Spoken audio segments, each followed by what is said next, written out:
Hello and welcome. This video brings you calm, immersive paranormal experiences and unexplained phenomena, perfect for late-night listening and rest. If you enjoy the stories, like, subscribe, and tell us where you're tuning in from. Sit back, get comfortable, and let the unknown unfold. Story 1. I downloaded an app that translates dead languages. It just started translating the silence in my apartment. I am an archivist for a mid-sized university museum in New England. My job, for the most part, is quiet. I spend my days in a sub-basement that smells of dust and vinegar, stabilizing old manuscripts, cataloging vellum scrolls, and digitizing letters from people who have been dead for 300 years. I like the silence. I've always preferred the company of history to the company of the living. The dead don't make small talk. The dead don't ask you why you're 35 and single. The dead just wait to be read. I found the app on a forum for linguistic cryptography. It wasn't on the App Store or Google Play. It was a beta build, hosted on a private server. The thread was titled Project Acheron, Neural Network Translation for Non-Standard Syntax. The description claimed it used a new kind of AI architecture, quantum natural language processing, to decipher texts that had previously been considered untranslatable. Linear A, the Voynich manuscript, Proto-Elamite. The developer, a user named VoidWalker99, claimed the AI didn't just look for patterns in letters, it looked for intent in the data structure. It sounded like pseudo-scientific garbage, but I was desperate. I had a backlog of 17th century cipher journals from a local occultist that had stumped me for months. I downloaded the APK file. The icon was a simple black square with a white, jagged line running through it.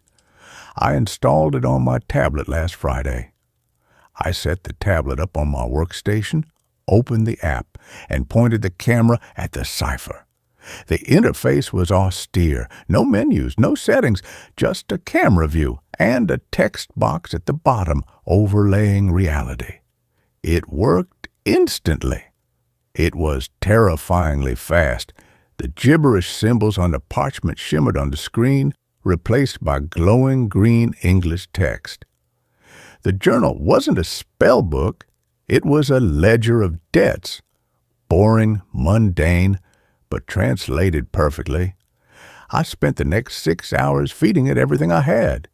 It cracked codes I'd spent years agonizing over. I felt a rush of adrenaline that only a massive nerd understands. I was unlocking secrets. At 8 p.m., the automatic lights in the archives flickered and dimmed to night mode. I decided to pack up. I left the app open on the tablet as I cleaned my glasses.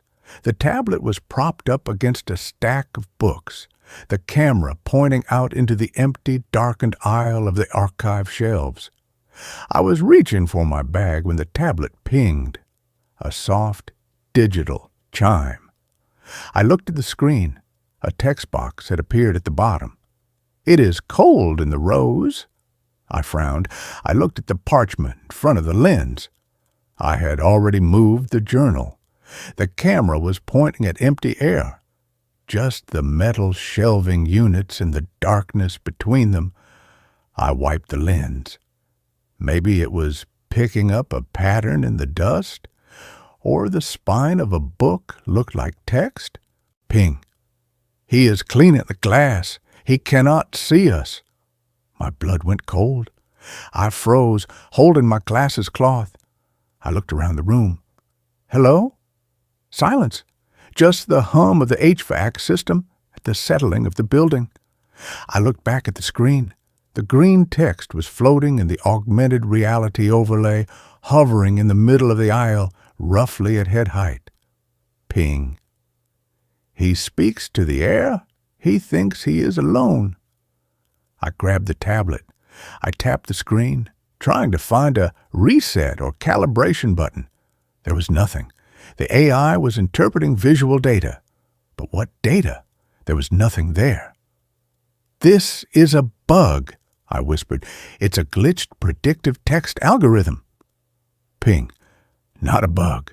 We are the syntax of the void." I shut the tablet off. I shoved it in my bag. I practically ran out of the building. I told myself I was exhausted.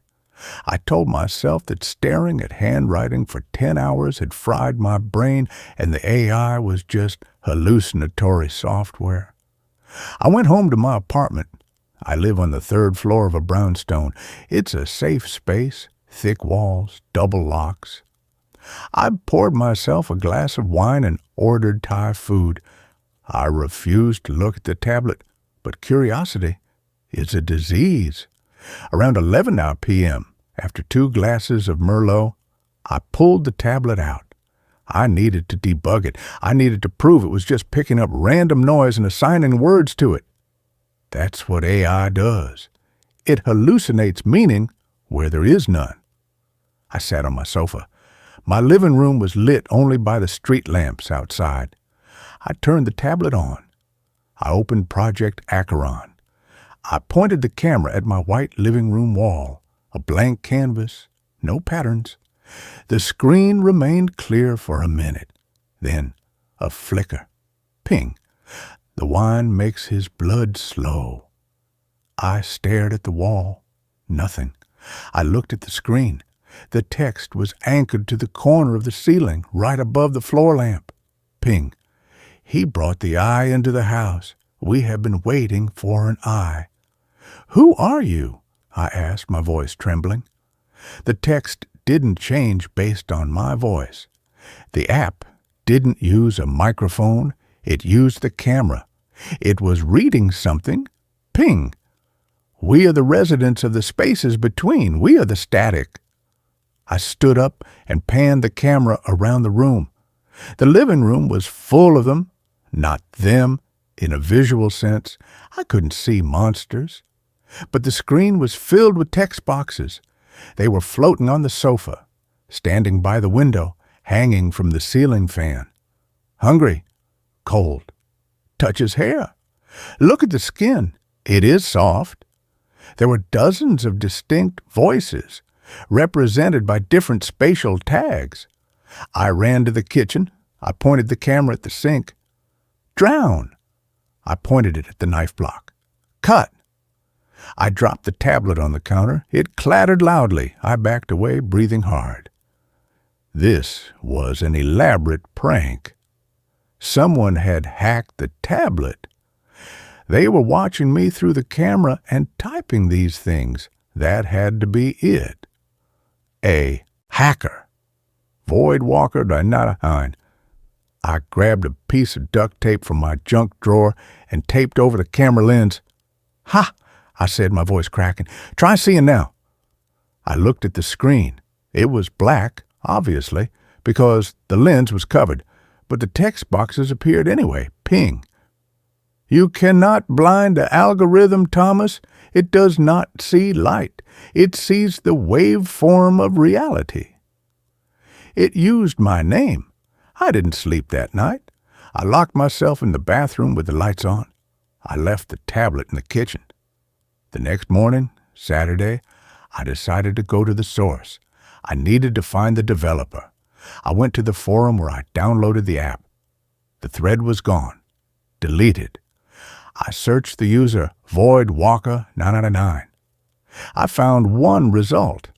A cached news article from a local paper in Oregon, dated 4 years ago. Local programmer missing. Police find disturbing setup in basement. The article detailed the disappearance of a man named Eric Vance. He was a brilliant coder who had become obsessed with instrumental transcommunication, ITC, the idea of using technology to talk to spirits.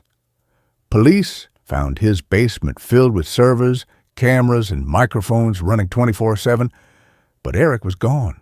There was no body, just a final entry in his digital log that read, I have compiled the code. I am going to upload myself. I sat in the coffee shop, reading this on my phone, feeling nausea roll over me if the code was him or opened by him. I went back to my apartment. I had to destroy the tablet. It was the bridge. When I unlocked my door, the air in the apartment felt heavy. It felt pressurized like the cabin of an airplane. I walked into the kitchen. The tablet was where I left it, but the tape was gone. I had taped the lens. I remembered doing it. I remembered the texture of the silver duct tape. The tape was peeled off, crumpled into a ball, and sitting next to the device. I picked up the tablet. The battery was at 1%. The app was open. The screen was pointing at me. There was only one text box on the screen now. It was large. It was red. And it was hovering directly over my own chest in the image. "You are a vessel. We fit inside." I smashed the tablet. I didn't hesitate. I took a meat tenderizer from the drawer and I brought it down on the screen until it was nothing but glass dust and twisted metal. I threw the debris into a trash bag and took it to the dumpster outside. I felt better. I felt like I had excised a tumor. I spent the rest of the day out of the house. I went to a movie. I walked in the park. I needed noise. I needed life. I came home at 10 p.m. I sat on my couch. I turned on my smart TV to watch Netflix. The TV screen flickered. It wasn't the Netflix logo. It was the camera feed. My smart TV has a built-in camera for gesture control and Skype. I never use it. I forgot it was even there. The image on the massive 65-inch screen was my living room, grainy and low light, and sitting on the couch, staring at the TV was me, and standing behind the couch were the words. They weren't just text boxes anymore. The text was clustering. It was forming shapes. Thousands of tiny words: hate, envy, cold, take, skin, were swarming together like bees to form a silhouette. A tall human-shaped silhouette made entirely of green text, standing directly behind my head. I couldn't move. I stared at the TV. The text figure raised a hand. The hand was made of the word reach, repeated 1,000 times. It reached down toward my head on the screen. On the TV, I saw the figure touch me. In reality, I felt it. It felt like a bucket of ice water was poured down my spine, but it went deeper. It felt like freezing fingers pushing through my scalp into the gray matter of my brain. I screamed and threw the remote at the TV. The screen cracked, but the image didn't die. The figure made of words leaned closer to my ear on the screen. New text appeared, massive, scrolling across the bottom like a breaking news ticker. "We do not need the device anymore. We have learned the pathway." I ran out of the apartment, down the stairs, into the street. I'm writing this from a 24-hour diner 3 blocks away. I have been here for 6 hours. The waitress thinks I'm homeless. Maybe I am. I can't go back there. But the terrifying thing isn't the apartment. It's my eyes. About an hour ago, I blinked, and when I opened my eyes for a split second, I didn't see the diner menu. I saw text, overlaying the waitress's face, in faint, glowing green letters. "She is tired. She has a weak heart." I looked at my coffee cup. "Poison. Slow. Caffeine." I looked at the window. They are gathering outside. It's not in the app anymore. It's in my optic nerve. The code uploaded itself to me. I am the new interface, and the silence. The silence isn't silent anymore. I can hear them reading the text. I can hear 1,000 whispering voices narrating the world around me, judging it, hungry for it. The waitress is walking over to me now. I can see the text floating above her head. He knows too much. Cut the feed. She's holding a coffee pot, but the text on the pot says, "Scald." She tripped. Hot coffee is everywhere. It burns. But as I'm screaming, I see the text appearing on my own burning arm. Pain is data. Uploading. I have to stop writing. My hands are starting to type things I'm not thinking. If you see a link for Project Acheron, don't click it. And if you're in a quiet room right now and you feel a sudden chill, don't look behind you, because now that I've told you about them, new user detected. Found you. This is where the story ends. Let's continue with the next. I dreamed of a tragedy before it happened. Now I dream of something worse. I should have known something was wrong when the streetlights on Elm Street all died at once. Not flickered, not dimmed. One moment they cast their sickly yellow glow on the wet pavement. The next, total darkness. I was walking home from my graveyard shift at the data entry warehouse, collar turned up against the October drizzle, when the lights cut out. The city didn't go silent. Car horns blared, brakes screeched, someone shouted in the distance. But where I stood, beneath the skeletal branches of the old oak tree outside 112 Elm, the darkness was absolute, thick, like being submerged in ink. And in that darkness I heard it, a low rhythmic thrumming deep beneath the asphalt. Not machinery, not traffic, something organic, a heartbeat. I fumbled for my phone. The screen glowed to life, casting my trembling hand in ghostly blue light. As I raised it to call for a ride, the streetlights surged back on, harsh, blinding. I blinked against the glare, lowering my phone. The building was gone.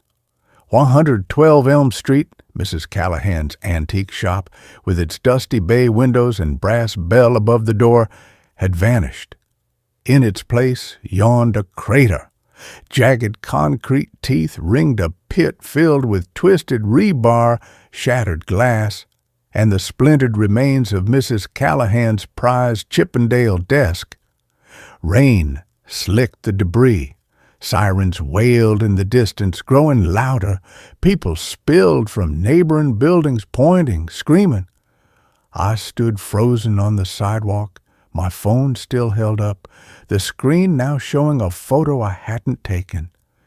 The antique shop intact, sunlight streaming through its windows, and in the reflection of the glass, my own face, pale, wide-eyed, watching the moment before the collapse.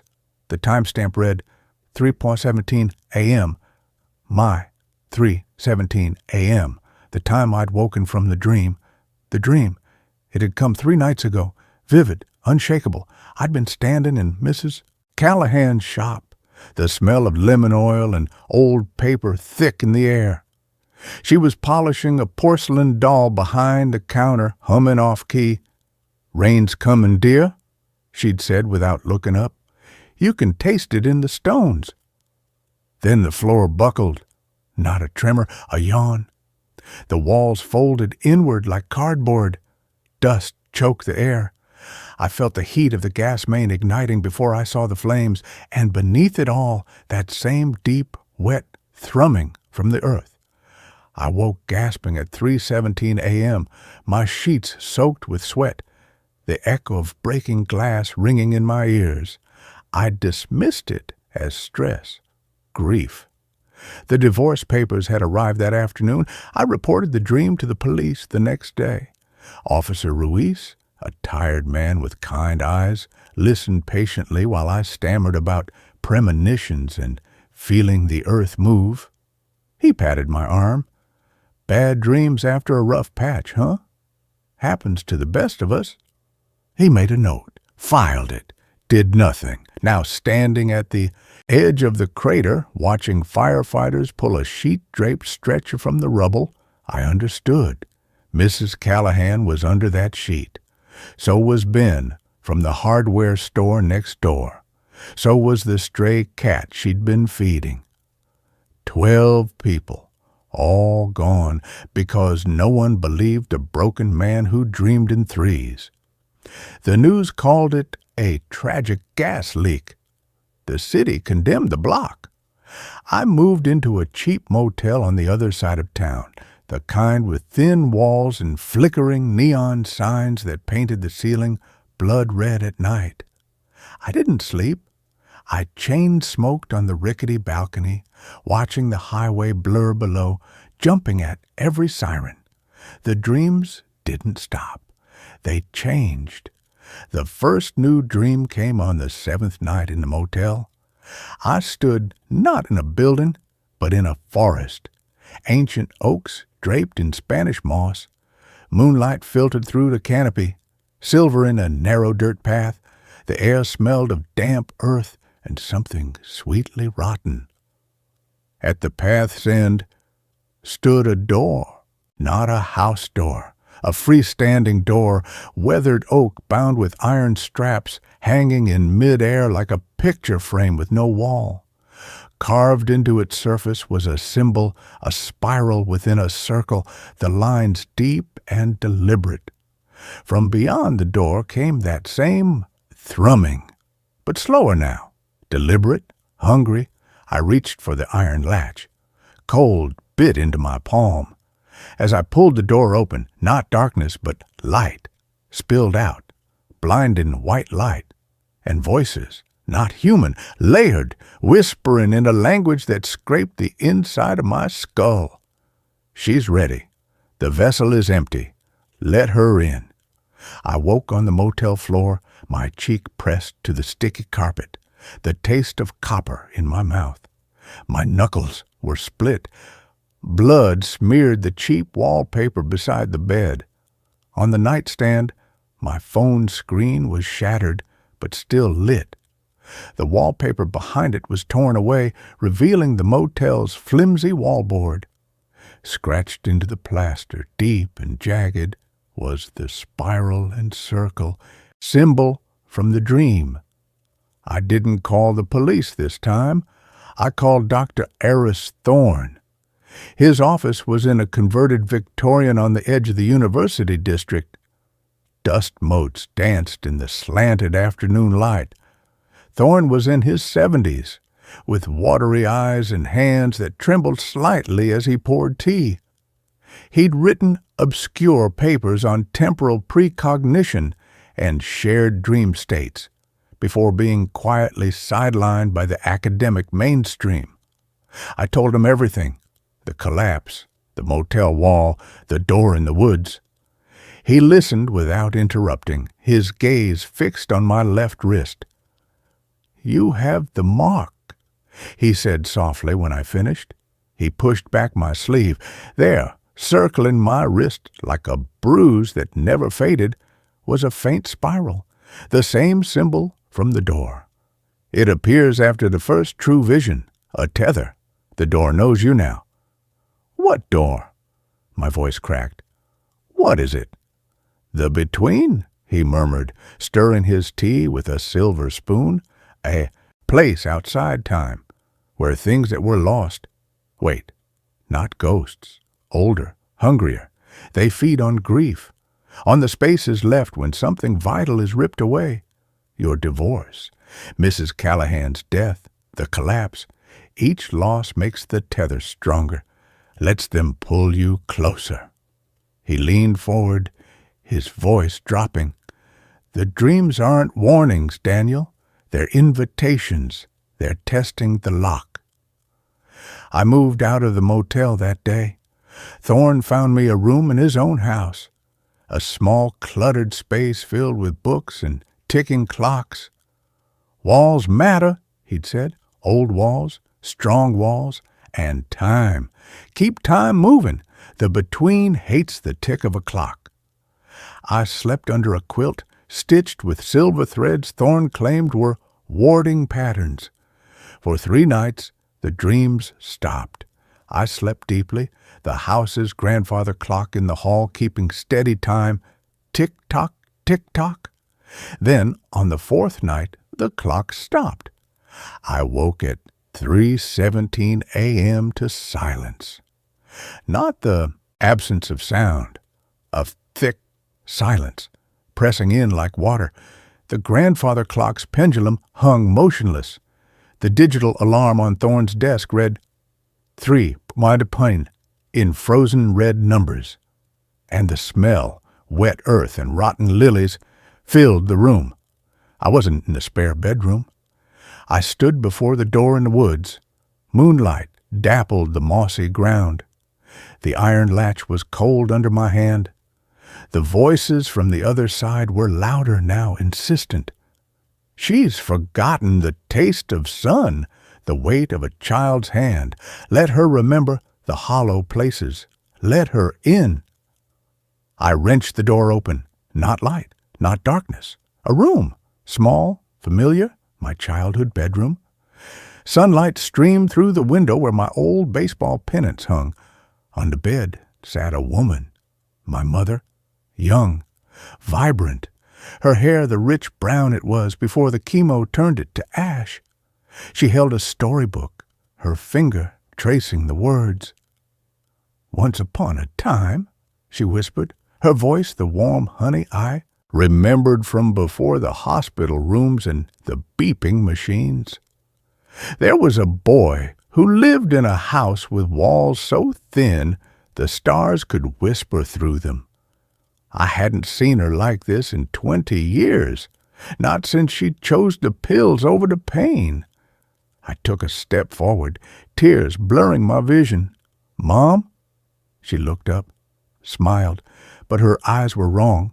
Pupils too large, black as the space between stars. Her smile widened, stretching her face like old paper. "Daniel?" she breathed, her voice now layered with that guttural, scraping whisper. "We've missed the shape of you, the hollow where your heart used to be." She reached out a hand, not to comfort, to claim. Her fingers were too long, too jointed, like roots. "Come home, son. The house is waiting. The walls remember your tears. The floorboards remember your footsteps. We remember the space you left when you stopped believing in us." I stumbled back, slamming the door shut. The iron latch burned my palm. I ran down the moonlit path, branches tearing at my clothes, the voices rising behind me in a chorus of rage and hunger. "She's mine! The vessel is mine! Let her drink the hollow!" I woke on Thorne's rug, dawn light bleeding through the curtains. He knelt beside me, a silver pocket watch clutched in his trembling hand. Its ticking filled the room, steady, calm. The spiral mark on my wrist pulsed hot. "It's accelerating," he said, his face ashen. "The between doesn't just want your grief, Daniel. It wants your life, your memories, your body. It's using your mother's shape because that hollow is the deepest, the hungriest." He pressed the pocket watch into my hand. Cold metal bit into my skin. "This belonged to my wife. It holds time, real time. Carry it. Sleep with it under your pillow. It will slow the tether." That night, the watch worked. The dreams were distant, muffled. But at 3:16 a.m., the ticking stopped. The watch's hands froze at 3:17. The spiral on. My wrist flared white-hot, and the door slammed open in my mind. This time, I didn't run. I stood in the threshold of my childhood bedroom. My mother, the thing wearing my mother, rose from the bed. Her dress was now woven from shadow and cobwebs. Her eyes were pits of starless void. Behind her, the walls bled black liquid. The floorboards lifted like tongues. "You think time protects you?" she hissed, the voice no longer layered, pure hunger. "Time is a thread. We are the scissors." She pointed at the pocket watch in my hand. It dissolved into dust. "You are already hollow, Daniel. The divorce, the collapse, the pills your mother took, you let them go, you let the hollows form. We live in the hollows. She stepped closer. The scent of lilies turned cloying, sweet with decay. We can fill the hollows, give you back the warmth of her hand, the sound of her laugh. All you must do is let us wear your skin, just for a little while. Let us walk in the sun again. I looked past her, at the room, at the baseball pennants, at the small desk where I had done homework, at the closet door left ajar, darkness spilling from its crack. This wasn't just a dream. It was a memory. My memory, the night I'd found the empty pill bottle on her nightstand, the night I'd screamed until my throat bled, the night I'd stopped believing in happy endings. The hollow wasn't just grief, it was guilt, the guilt of surviving. "No," I whispered, then louder, "No, you don't get her. You don't get me." I turned and ran, not down the forest path, but through the bedroom wall. Plaster gave way like smoke. I sprinted down a hallway that shifted and warped, a hallway from Mrs. Callahan's shop one moment, the motel corridor the next, the sterile white corridor of the hospital where my mother died the next. Behind me, the thing that wore my mother shrieked, its voice shattering glass, splintering wood. "The hollow is hungry. The door is open. She belongs to us." I burst through a final door and tumbled onto Thorne's living room rug. Dawn light streamed through the windows. He stood over me, holding not a pocket watch, but a small, tarnished bell. Its chime was sharp, clear, cutting through the lingering scent of rot. "You fought it," he breathed, helping me sit up. His eyes were wide with awe and fear. "No one fights the hollows." "The door," I gasped, clutching my wrist. The spiral mark was dark, almost black. "It's still open in me." Thorne nodded slowly. "The tether is stronger than I thought. Daniel, the between doesn't just want to wear your skin. It wants to be you, to walk in your grief, to feed on the hollows you carry, and it will keep coming every night until it wins." He placed the bell in my hand. "This is all I have left. My wife's doorbell from when we were happy. It holds the sound of home. Ring it when the silence comes. It will buy you time." That night, I didn't sleep in Thorne's house. I drove to the crater on Elm Street. Rain fell steadily, turning the rubble to mud. I stood at the edge, the bell clutched in my fist, the spiral on my wrist throbbing like a second heartbeat. Midnight, 1 a.m., 2 a.m., the city lights blurred through the rain. At 3:16 a.m., the silence fell. The crickets stopped. The distant traffic died. Even the rain seemed to pause mid-fall. The earth beneath my feet began to thrum, deep, wet, hungry. The crater's edge crumbled, not collapsing inward, opening like a mouth. From the darkness within, shapes emerged, not ghosts, shadows with too many limbs, eyes like cold stars, and leading them, gliding over the rubble on bare, root-like feet, was my mother. Her dress was mud and shadow. Her smile was a crack in the world. "Daniel," she sighed, the sound carrying the weight of drowned cities. "You came home. The house remembers your footsteps." I raised the bell. Its chime cut the silence. Bright, pure, the sound of a sunny porch on a summer afternoon. The shadows recoiled, hissed. My mother's form flickered, the mud on her dress bubbling like tar. "That sound," she whispered, hatred twisting her borrowed face. "The sound of living. We hate the sound of living." But the chime faded. The shadows surged forward. I rang the bell again and again, each chime weaker than the last. The bell's metal grew hot, brittle. On the fourth ring, it shattered in my hand. My mother stood before me, close enough to touch. Her breath smelled of deep earth and forgotten graves. "The hollow is so deep in you, my son," she whispered, her hand, cold, root-like, brushing my cheek. "You let her go. You let them all go. You think time heals. Time is a thread. We are the scissors." She leaned close, her void black eyes filling my vision. "Let us in. We will fill the hollow with warmth, with her laugh, with the sun on your face when you were 10 years old. Just let us wear your skin, just for a little while." I closed my eyes, not in fear, in surrender, not to her, to the memory. I remembered my mother's real face, the lines around her eyes when she laughed, the way she hummed off-key while cooking Sunday gravy, the scent of lavender soap on her skin. I remembered holding her hand in the hospital, not with guilt, but with love. I remembered the fullness of her, not the hollow she left behind. "You don't get her," I whispered. "You don't get the hollow. You don't get me." I opened my eyes, not at the thing wearing my mother, at the crater, at the wet, broken earth, at the twisted rebar that had been Mrs. Callahan's shop, at the lives lost.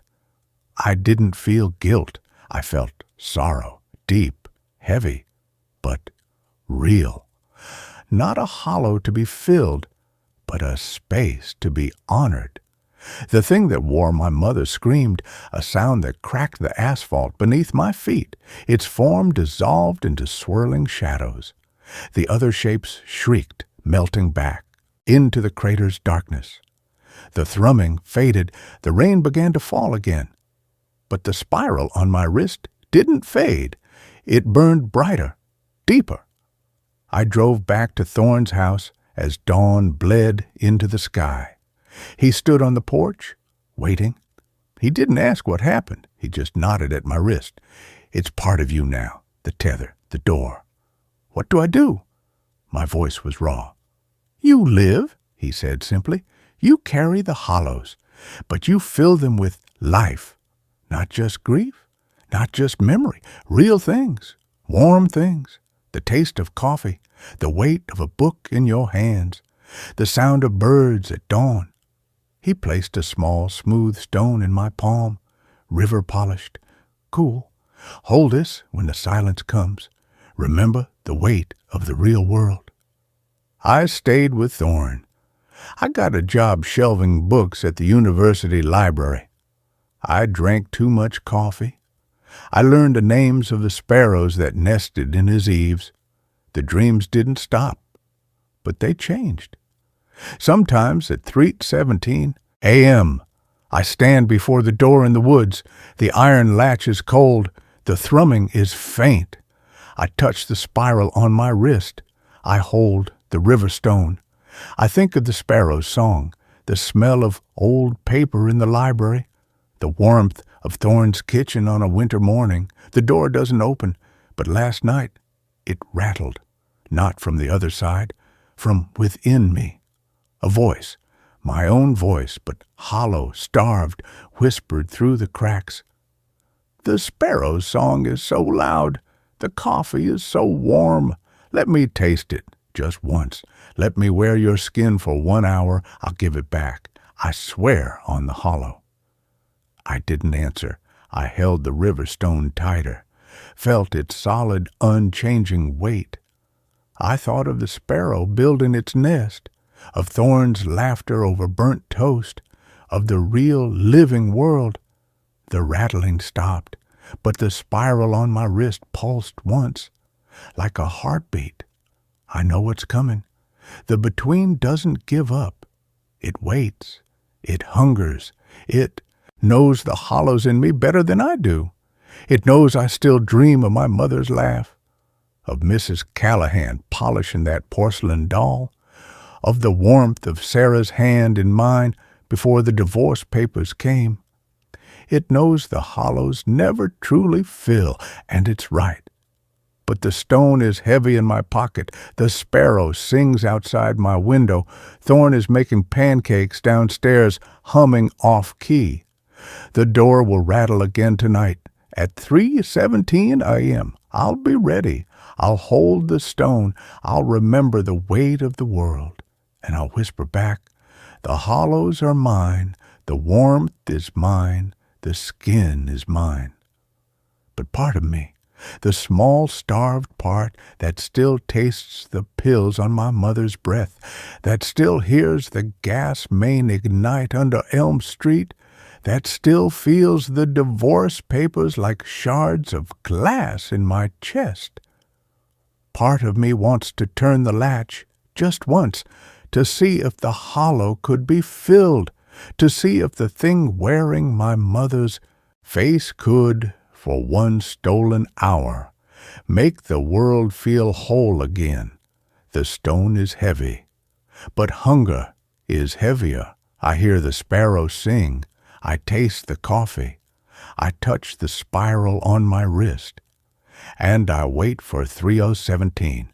And with that, this story is over. Now, a new story begins. I drive for a Rideshare app and picked up the same passenger 3 nights in a row. I've been driving for Ride now for about 8 months to make extra money on weekends.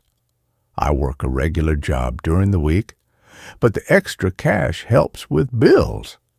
I usually drive Friday and Saturday nights from around 10 p.m. until 3 or 4 a.m. when the bar crowds die down. Last Friday night started normal. I picked up a few college kids, a couple coming home from dinner, the usual weekend crowd. Around 1:30 a.m., I got a ping for a pickup at an address in Riverside, the older part of town near the industrial district. The pickup location was a corner near an old warehouse. Not a great area, but not the worst I've been to. I pulled up and waited. A woman got in the back seat. She looked like she was in her 30s, wearing a long gray coat and carrying a small purse. Her hair was dark and pulled back. She looked tired. "Thanks for coming," she said quietly. Her voice was soft, almost a whisper. "No problem. Where are we headed?" She gave me an address on the west side of town, about a 20-minute drive. I confirmed it in the app and started driving. She didn't say anything for the first few minutes. Most passengers either want to chat or they're on their phones. She just sat there looking out the window. "Long night?" I asked, trying to be friendly. "You could say that." She didn't elaborate. We drove in silence for a while. I glanced in the rearview mirror a few times. She was still just staring out the window, her face blank. When we were about 5 minutes from her destination, she spoke again. "Do you ever feel like you're stuck in a loop? Like you're doing the same thing over and over? Like Groundhog Day?" I joked. "Something like that." I didn't know what to say to that, so I just nodded. We reached her address, a small house on a quiet street. I pulled up to the curb. "Here you go. Have a good night." She didn't move for a second. Then she said, "You, too. Drive safely." She got out and walked to the house. I waited until she went inside like I always do, then drove off. The ride was rated 5 stars in my app. Standard trip. Saturday night, around the same time, 1:30 a.m., I got another ping. Same pickup location in Riverside near the warehouse. I thought that was weird, but not impossible.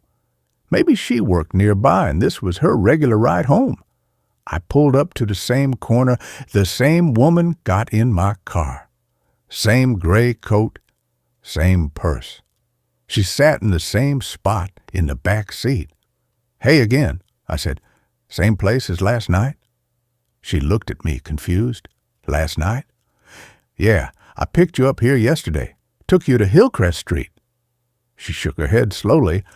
I don't think so. I've never used this app before tonight.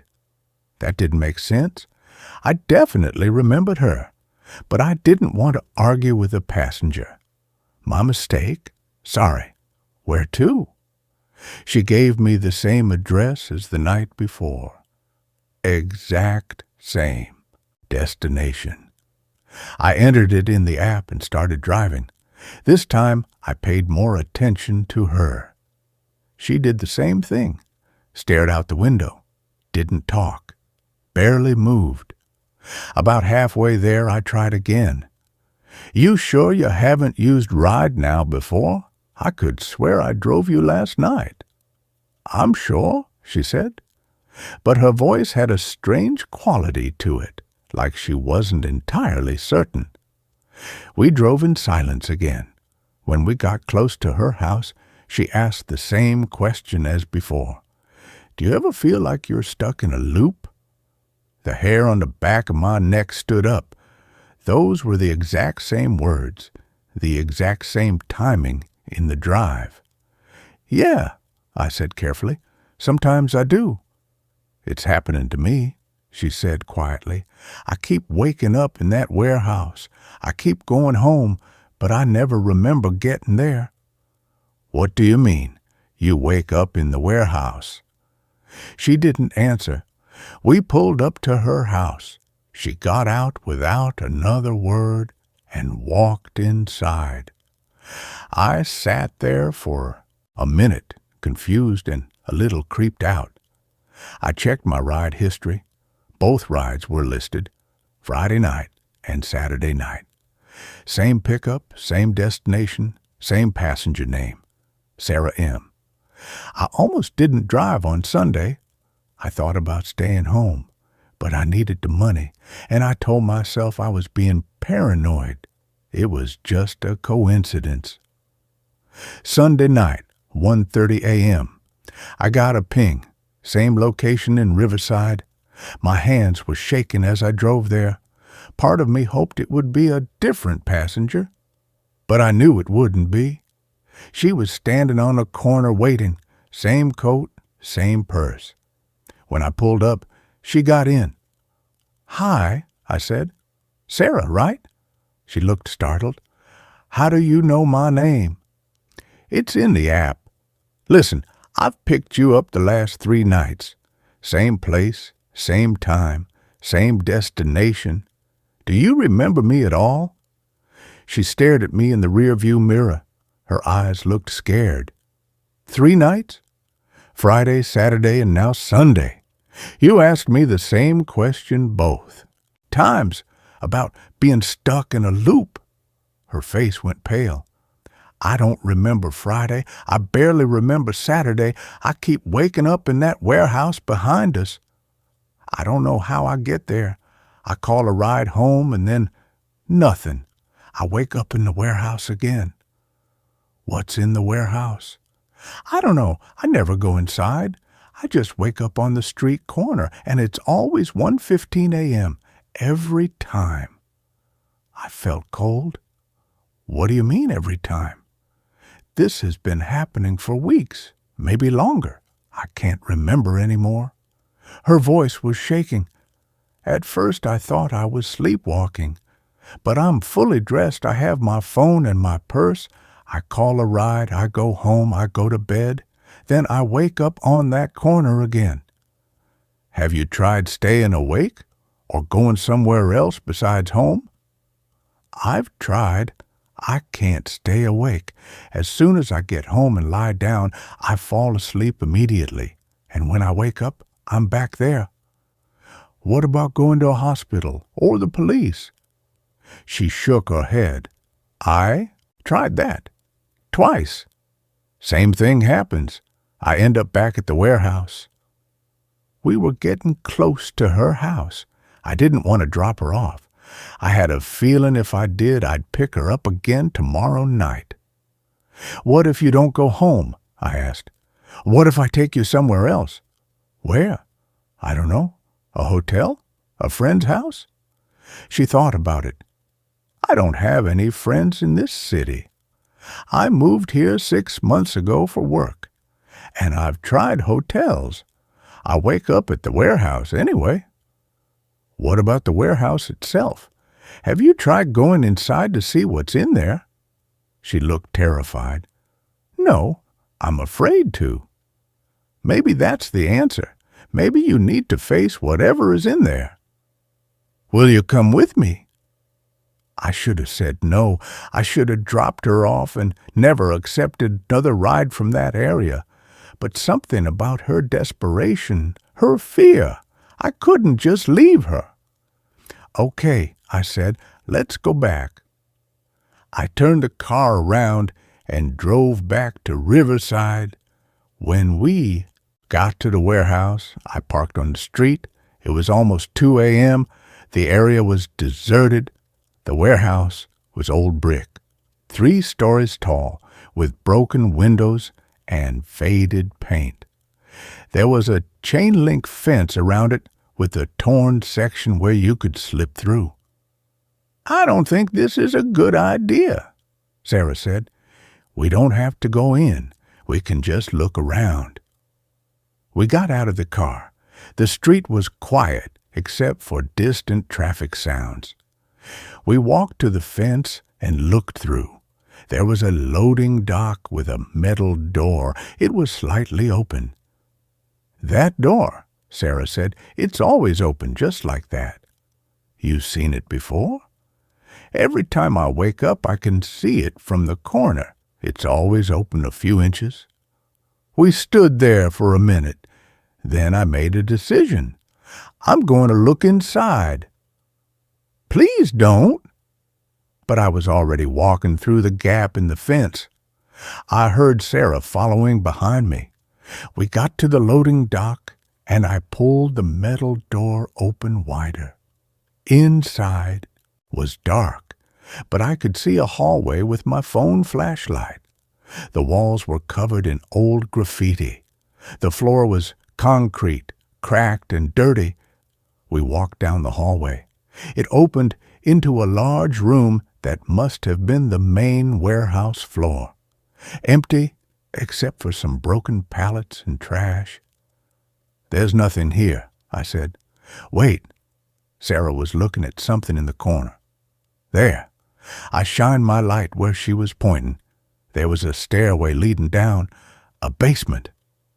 I don't think we should, I started, but Sarah was already walking toward it. I followed her down the stairs. The basement was smaller than the main floor. It smelled like mildew and rust. My light caught something on the floor. It was a mattress, old and stained. Next to it was a blanket and some empty water bottles. Someone had been living down here. Sarah, I said quietly, we should go. She wasn't listening. She was staring at the wall. I moved my light to see what she was looking at. There were photos taped to the wall, dozens of them, all of the same person, all of Sarah. Photos of her at work, at the grocery store, at her house. Photos of her sleeping, recent photos from the last few months. Oh my God, she whispered. I heard something above us. Footsteps on the main floor. We need to leave, now. We ran back to the stairs, but someone was coming down. A man, tall and thin, holding a flashlight. Sarah, he said calmly, you brought someone this time. That's new. Sarah grabbed my arm. Run. We tried to push past him, but he was blocking the stairs. I swung my phone at him and connected with his face. He stumbled, and we got past, running up the stairs and across the warehouse floor. We made it outside and through the fence. I heard him behind us, shouting something I couldn't make out. We got to my car, and I drove away as fast as I could. My hands were shaking so badly I could barely hold the steering wheel. Who was that? I asked. I don't know. I've never seen him before, but he knew my name. We need to call the police. And tell them what? That I keep waking up near a warehouse where someone is stalking me? They'll think I'm crazy. You have proof now. Those photos. I saw them too. She pulled out her phone and called 911. She explained the situation. Someone was stalking her. They were hiding in a warehouse. They had photos of her. The dispatcher said they'd send officers to check it out. We drove to a nearby 24-hour diner to wait. Sarah was shaken. I bought us coffee, and we sat in a booth. How long has this really been happening? I asked. I don't know. I thought it was just a few weeks. But what if it's been longer? What if I've been stuck in this loop for months and I don't remember? The police called back after an hour. They'd searched the warehouse. They found the basement, found the mattress and the photos, but no sign of anyone. They took the photos as evidence and said they'd investigate. Where's your house? I asked Sarah. She gave me her address, the same one I'd been driving her to. But I don't want to go there. What if he knows where I live? What if that's why I keep ending up at the warehouse? What if he's been taking me there? That made horrible sense. Do you live alone? Yes. Okay, here's what we're going to do. You're going to stay somewhere else tonight. A hotel, but not one near your house or the warehouse. Somewhere random. And you're going to stay awake. If you feel yourself getting tired, call me. I'll come get you. She nodded. Okay. I drove her to a hotel on the other side of town. She checked in and texted me her room number.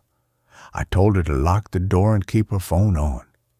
I went home, but I couldn't sleep. I kept thinking about those photos on the wall, about Sarah waking up at the warehouse over and over, about the man in the basement who knew her name. Around 6 a.m., Sarah called me. I'm still here. I stayed awake all night. I didn't wake up at the warehouse. That's good. That's really good. The police called. They found out who owns the warehouse. It's been abandoned for 5 years, but they're checking previous tenant records. They're also going to dust for prints in the basement. Over the next few days, the police investigation moved forward. They found prints that matched a man named David Carver, who had worked as a security guard at Sarah's office building. He'd been fired 3 months ago for inappropriate behavior. They arrested him at his apartment. He confessed to everything. He'd been stalking Sarah for months. He'd somehow gotten her routine down. Knew when she went to bed. Knew she was a heavy sleeper. He'd been breaking into her house, drugging her water bottle, and taking her to the warehouse while she was unconscious. Then he'd leave her on the corner before the drugs wore off. She'd wake up confused, call a ride home, and the cycle would repeat. She'd go to bed, drink the drugged water, and he'd take her again. He said he never hurt her. He just wanted to be near her. He said he loved her. Sarah's therapist said she might never fully remember all the times it happened. The drugs he used can cause memory loss. She might have been stuck in that loop for months. She moved out of state, changed her name. She texts me sometimes to let me know she's okay. I still drive for Ride now, but I never accept rides from that area of town anymore. And every time I pick up a passenger who seems confused or disoriented, I pay attention. Because you never know what kind of hell someone might be stuck in without even knowing it. Sarah was lucky. She broke the loop. But I keep thinking about how many people might be stuck in situations like that and no one realizes because they can't remember enough to ask for help. That's the scariest part, not the stalker in the warehouse, but the idea that your whole reality could be manufactured, that days or weeks or months of your life could be stolen, and you'd never know. Sarah knew something was wrong. She felt the loop. But what if she hadn't? What if she just accepted the confusion as normal? I think about that every night when I'm driving. I look at every passenger and wonder what their story is, what they might be going through that they don't fully understand. And I'm grateful that for Sarah at least, the loop is finally broken. The story ends here. Let's begin the next one. I keep waking up in places I've never been, with no travel in between.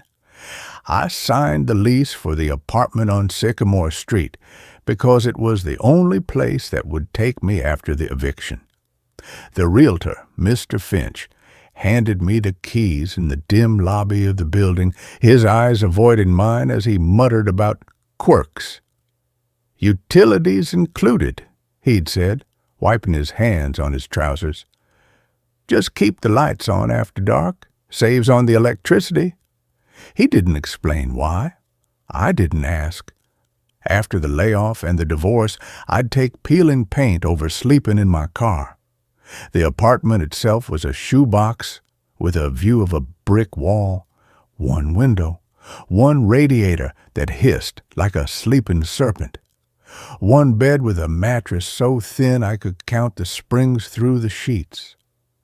I fell asleep that first night to the rhythmic thump of machinery from the factory next door, the city's heartbeat thrumming through the floorboards. I woke to silence, not the absence of sound. Thick silence, heavy, pressed down like wet wool. I opened my eyes. I wasn't in the apartment. I lay on cold, damp stone. Moonlight streamed through a high, barred window, painting silver stripes on a floor slick with condensation. The air smelled of mildew and something metallic, like old blood. I sat up, shivering, my breath fogged in the beam of moonlight. I was in a cell, stone walls, iron door. A rusted bucket in the corner. Panic clawed up my throat. I scrambled to the door, rattling the handle. Locked. Solid. I pounded on the metal until my fists ached. "Hello? Is anyone there?" My voice echoed in the small space, sounding small, afraid. Then a sound. Not footsteps. A slow, wet, dragging, scritch, thud, like something heavy being pulled across stone. It stopped outside my door. A key scraped in the lock. The door creaked open. Darkness. I didn't see a face, just a silhouette, tall, impossibly thin, filling the doorway. It didn't speak. It didn't move. It just stood there, breathing a low, rattling breath that smelled of turned earth and decay. I backed into the corner, pressing myself against the cold stone. The figure stepped inside. Moonlight glinted off something in its hand, a long, rusted blade. It raised the blade. I squeezed my eyes shut. "Please." I opened them. Sunlight. I was in bed, my bed, in the Sycamore Street apartment. The radiator hissed. The factory thumped. My phone on the nightstand read 6:03 a.m. I sat up, drenched in cold sweat, my fists raw and bleeding. I checked the window. The brick wall was there. I touched the mattress. Thin, familiar, real. But my left hand was clenched tight. I pried my fingers open. In my palm lay a single, smooth river stone, cold, gray, unfamiliar. I threw it out the window. The second time happened 3 nights later. I fell asleep to the sound of rain on the fire escape, woke to dry heat baking my skin. I was lying on sun-scorched earth, red dust coating my tongue, a desert, endless dunes stretched to a bleached white horizon. The sun hung low, fat and orange, bleeding light across the sand. No buildings, no roads, no sound but the wind whispering through the dunes like dry bones.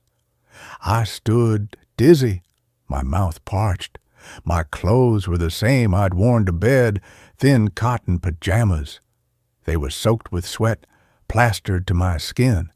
I stumbled forward, calling for help until my voice cracked. The dunes shifted subtly, revealing a path of smooth white stones leading toward a cluster of rocks in the distance.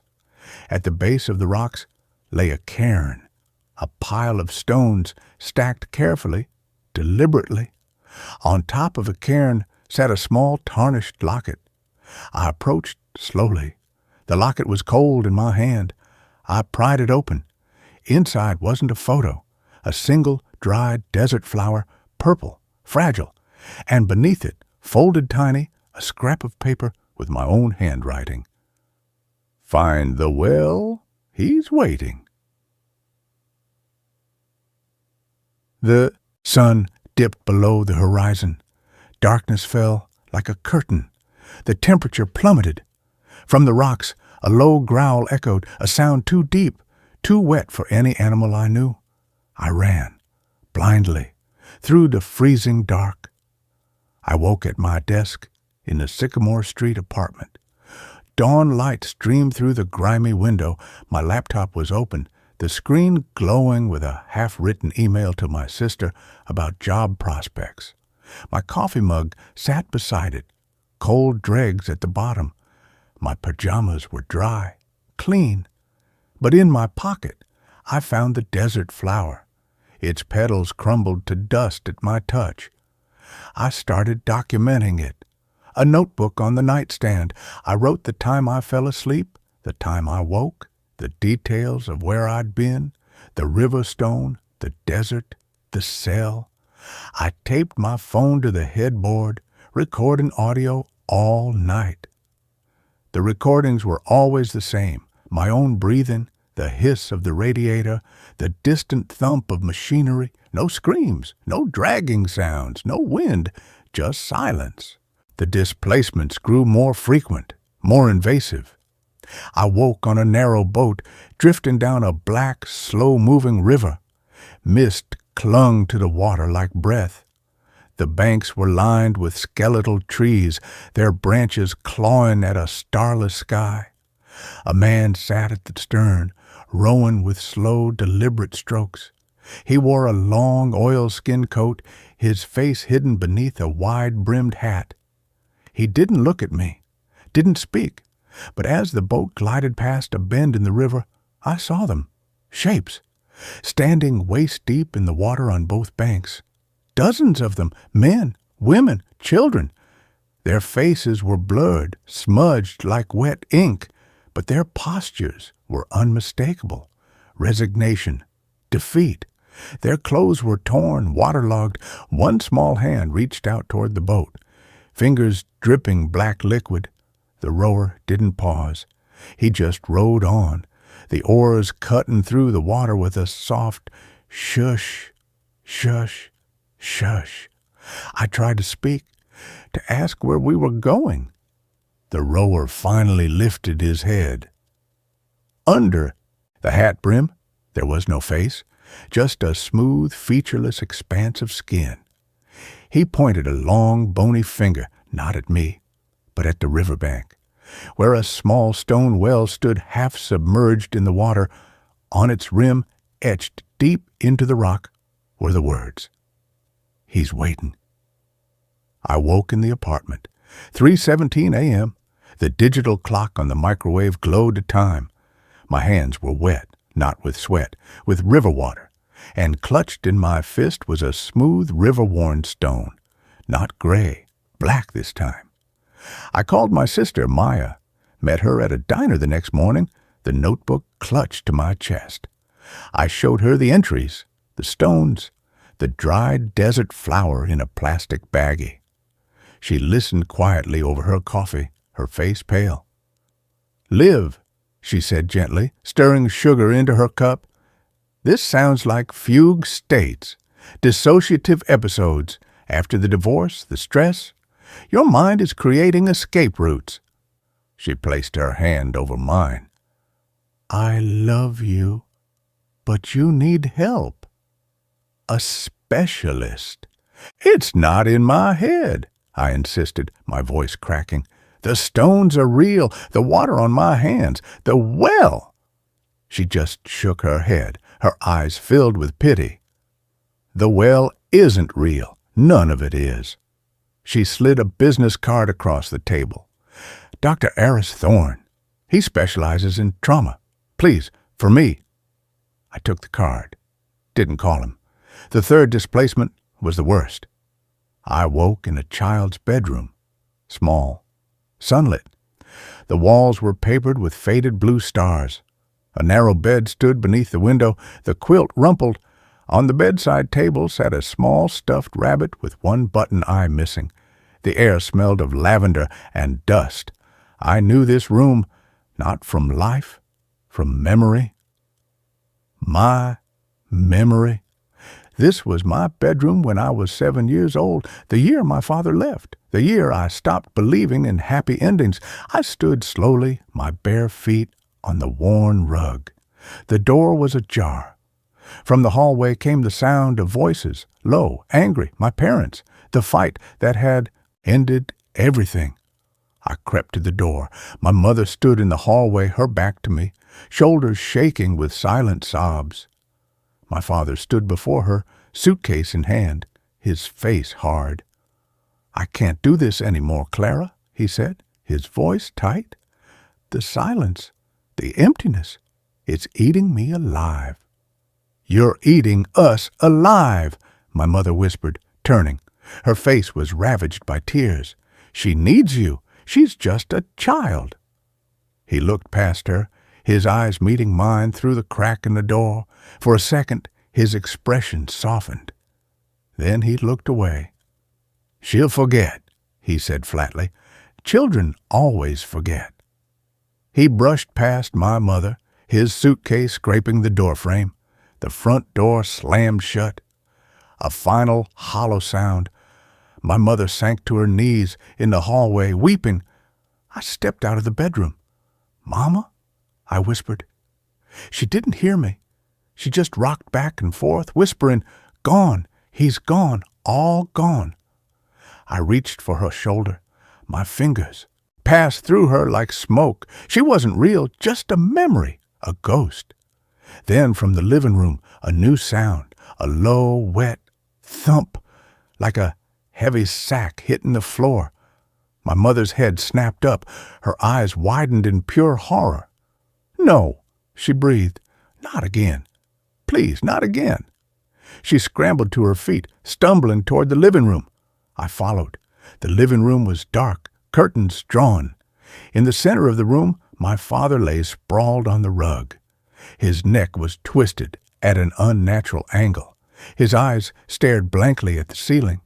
On the floor beside him, a pool of dark liquid spread slowly across the rug. And standing over him, a figure, tall, thin, wearing a long oilskin coat. Its face was smooth, featureless. It held a rusted blade in one hand. The blade dripped black liquid onto the rug. The figure turned its blank face toward me. It didn't speak. It just raised the blade, pointed it at my mother, who stood frozen in the doorway, her hand pressed to her mouth. Then it pointed the blade at the window, at the city beyond, at the life I'd built after the divorce, at the hollow space where Sarah used to be. Thump, thump, thump. It's coming for you next. I woke on the floor of the Sycamore Street apartment. Dawn light bled through the window. My phone read 5:17 a.m. I was shivering, not from cold, from terror. On the floor beside me lay the black river stone, and next to it a single tarnished button from a child's stuffed rabbit. I couldn't stay. I packed a bag that afternoon. Clothes, my notebook, the stones, the button. I left the key on the kitchen counter with a note. Gone. Don't look for me. I took the bus to the edge of town, then walked until my feet ached. I found a motel called the Starlight. Peeling paint, a neon sign missing half its letters, the air thick with the smell of cigarettes and disinfectant. Room 7. The key was sticky with residue. Inside, the TV was bolted to a dresser.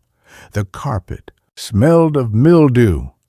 The window looked out onto the parking lot, reflecting the neon sign in its grimy glass. I locked the door, pushed the flimsy dresser against it, sat on the bed, back against the headboard, facing the door. The only sound was the low hum of the vending machine outside. I closed my eyes, just for a minute. Wet earth, the smell of turned soil. I opened my eyes. I stood in a forest at twilight. Ancient oaks draped in Spanish moss. Moonlight filtered through the canopy, silvering a narrow dirt path. At the path's end stood a door, not a house door.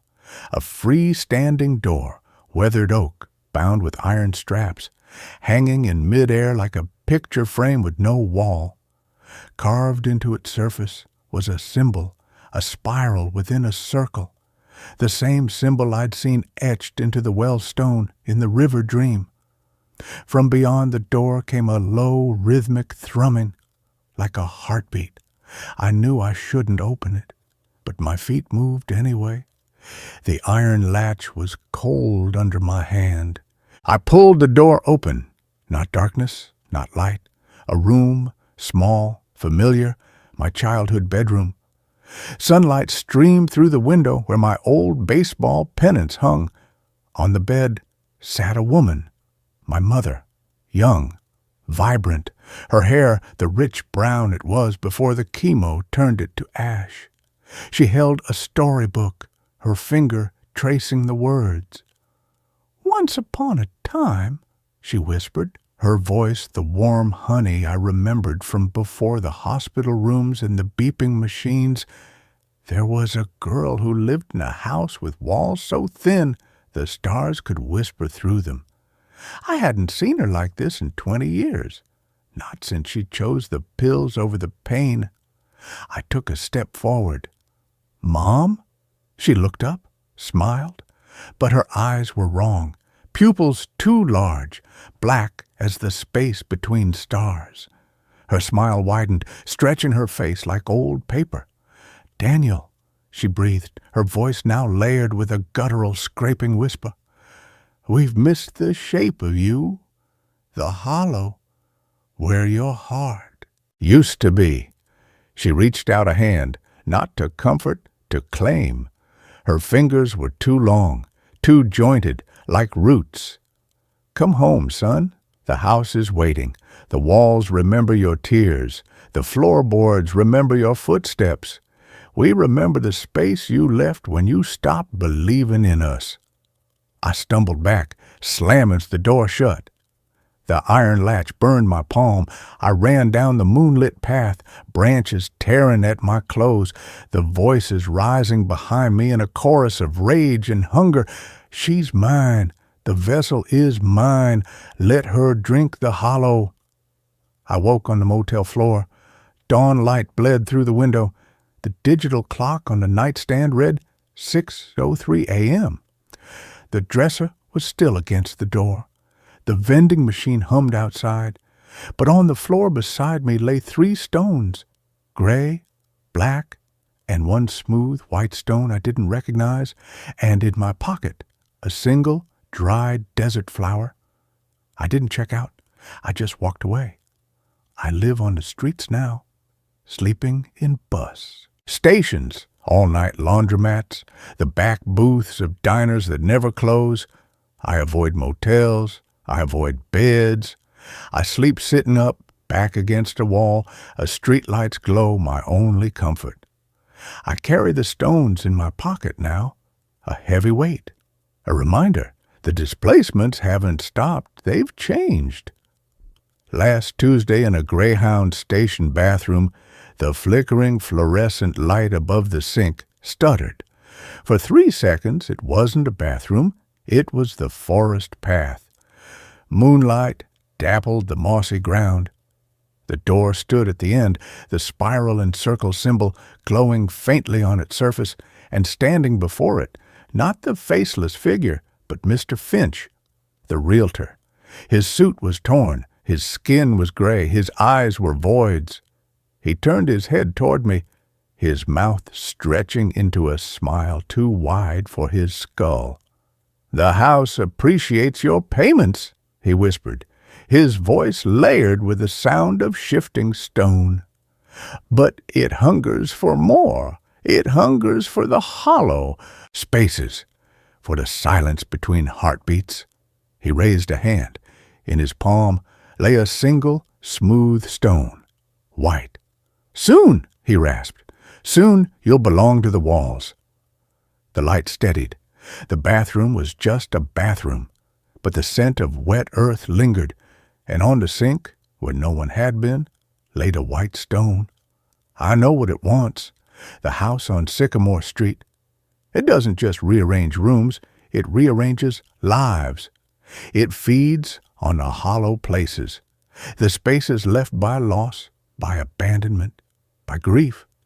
It takes those hollows and fills them with its own cold silence, with its own hungry dark. And it's been taking pieces of me, the river stone from the cell, the flower from the desert, the button from the stuffed rabbit, the white stone from the forest door. Each displacement leaves a token, a piece of the hollow, a piece of me. I found Dr. Thorne's card crumpled in my pocket yesterday. I called him. His office was in a converted Victorian on the edge of the University District. Dust motes danced in the slanted afternoon light.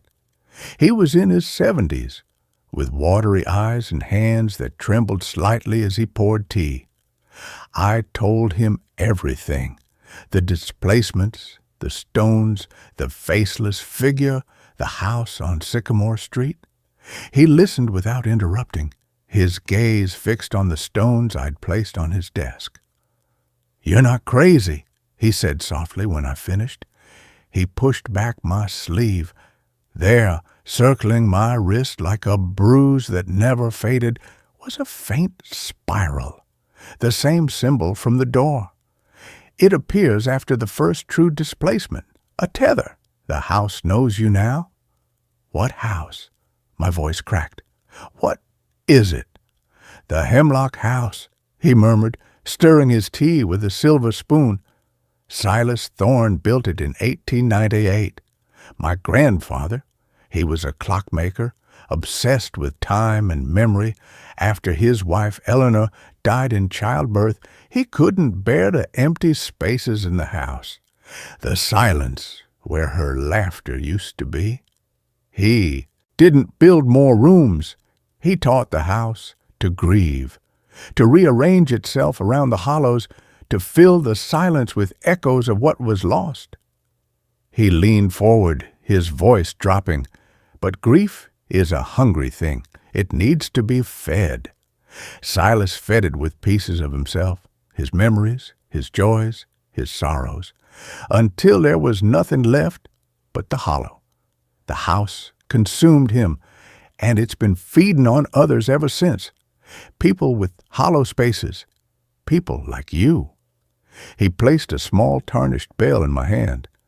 "This belonged to my wife. It holds time, real time. Ring it when the silence comes. It will buy you time." That night, I didn't sleep in a bus station. I sat on a park bench under a flickering streetlight, the bell clutched in my fist, the spiral on my wrist throbbing like a second heartbeat. Midnight. 1 a.m. 2 a.m. The city sounds faded. The distant traffic died. Even the wind seemed to pause. At 3:16 a.m., the silence fell. The streetlight above me flickered, died. The world went black. The scent of wet earth and rotting lilies filled the air. The thrumming began, a deep, wet vibration in the bones of the earth. The park bench dissolved. I stood before the door in the woods. Moonlight dappled the mossy ground. The iron latch was cold under my hand. From the other side, voices rose, layered, scraping whispers. "She's ready. The vessel is empty. Let her in." I raised the bell. Its chime cut the silence, bright, pure, the sound of a sunny porch on a summer afternoon. The door shuddered. The whispers hissed. "That sound," a voice snarled, "the sound of living. We hate the sound of living." But the chime faded. The door groaned open. Not my mother, not Mr. Finch, Sarah. She stood in the threshold, wearing the yellow sundress she'd worn the day she left. Her hair was the rich brown it was before the stress turned it gray. Her eyes were sharp, clear, filled with a sorrow so deep it was peaceful. "You've been running from the hollow," she said, her voice gentle. "The house doesn't want to torment you. It wants to hold the hollow for you, to give you back the pieces you cut out to survive." She stepped closer. The scent of her lavender shampoo filled the air. "We never said her name, Daniel. We never let her be real. The house remembers her. It's been waiting for us to remember too. Lily, the daughter we'd lost, the silent miscarriage at 20 weeks, the unspoken grief that had driven us apart. Tears blurred my vision. "I'm sorry," I choked out. "I'm so sorry." Sarah reached out. Her hand was warm, real. "It's not too late to remember," she whispered. "The house gives us this, a place to hold the hollow, to fill it with love, not just silence." Behind her, the room shifted. Not my childhood bedroom, a nursery, pale yellow walls, a crib in the corner. On a dresser sat a silver-framed photograph, me and Sarah, holding a newborn baby. Our faces were radiant, with a joy I hadn't felt in years. On the back of the photo, in Sarah's looping script, "For Lily, our little sunbeam." I took a step forward. The bell slipped from my fingers, shattering on the mossy ground. The chime died. The door slammed shut. I woke on the park bench. Dawn light bled through the trees. The city's sounds returned. Distant traffic, a dog barking, the clatter of a garbage truck. The bell was gone, shattered, but on the bench beside me lay a small yellow blanket, soft cotton, real. I didn't throw it away. I carry it now, folded in my coat pocket, a piece of the hollow, a piece of hope. The displacement still happened. Last night, I woke on a narrow boat drifting down a black river. The faceless rower sat at the stern, his oars cut into water with a soft shush, shush, shush. On the banks, the blurred shapes stood waist-deep in the water, their hands reaching. But this time, I didn't run. I sat beside the rower, looked at the well, half submerged in the water, the words etched in the stone. "He's waiting. I know who's waiting. Silas Thorne, the hollow man, the man who fed his grief to the house until there was nothing left but the hunger." I touched the yellow blanket in my pocket, felt its soft weight. The rower turned his blank face toward me. He didn't point the blade this time. He pointed at the well, and then, slowly, deliberately, he placed his hand over his chest, over the hollow space where his heart should be. Thump, thump, thump. It's not coming for me. It's coming for the hollow. And I've learned to carry it differently now. I keep the stones in my pocket, the river stone weight of loss, the desert flower fragility of hope, the button's small stubborn warmth, the white stone's quiet promise. The house on Sycamore Street is still there, waiting, hungry, but I am not empty. I am not alone. And when the silence falls at 3:17 a.m., when the world dissolves, and the door appears. I don't reach for the latch. I touch the yellow blanket. I whisper Lily's name, and I wait for the dawn. The river keeps flowing, the boat keeps drifting, and I am learning to hold the hollow without letting it hold me. The stars above the river are just stars now, but sometimes, in their cold light, I see a single word formed by their alignment. Not an accusation, not a warning, just a word. Remember? I do, I remember, and the hollow hums softly in my chest. Not with hunger, with life. That concludes this story. A new one begins now. I met someone who knew my future, and now it's happening exactly. The rain was coming down in sheets the night I met her. I was huddled under the awning of the 24-hour laundromat on Elm Street, waiting for the city bus that was 23 minutes late. My cheap umbrella had inverted itself in the wind an hour ago, and my temp agency uniform, a scratchy polyester blouse and skirt, was soaked through. I was calculating how much this delay would cost me in missed wages when she appeared beside me. She wasn't there one moment. The next, she stood perfectly still in the downpour, untouched by the rain. Not a single drop marred her long charcoal gray coat or the silver streak threading through her otherwise black hair. Her face was ageless, somewhere between 30 and 60, with eyes the color of tarnished pennies that held no reflection. She didn't look at me. She stared straight ahead at the empty street, humming a tune I almost recognized. "You'll miss your shift," she said, her voice dry as autumn leaves skittering on pavement. "The 47 bus won't come tonight. The driver's son has appendicitis. Surgery at 3:17 a.m. I frowned. "How could you possibly?" She turned her head, just enough for those penny-colored eyes to lock onto mine. A jolt went through me, cold and electric. "You're Jamie Chen. You work data entry at Viridian Logistics. Your supervisor, Brenda, will fire you tomorrow for being 15 minutes late after this bus never arrives. But it won't matter. You'll get a better job next week at the old Carnegie Library downtown, archiving microfiche, $18.50 an hour." She paused, her gaze dropping to my left wrist. "You'll wear a blue thread tied around your wrist when you start. For luck, it will snap on your third day." I took a step back, bumping into the wet brick wall. "Who are you?" "Ilara," she said simply.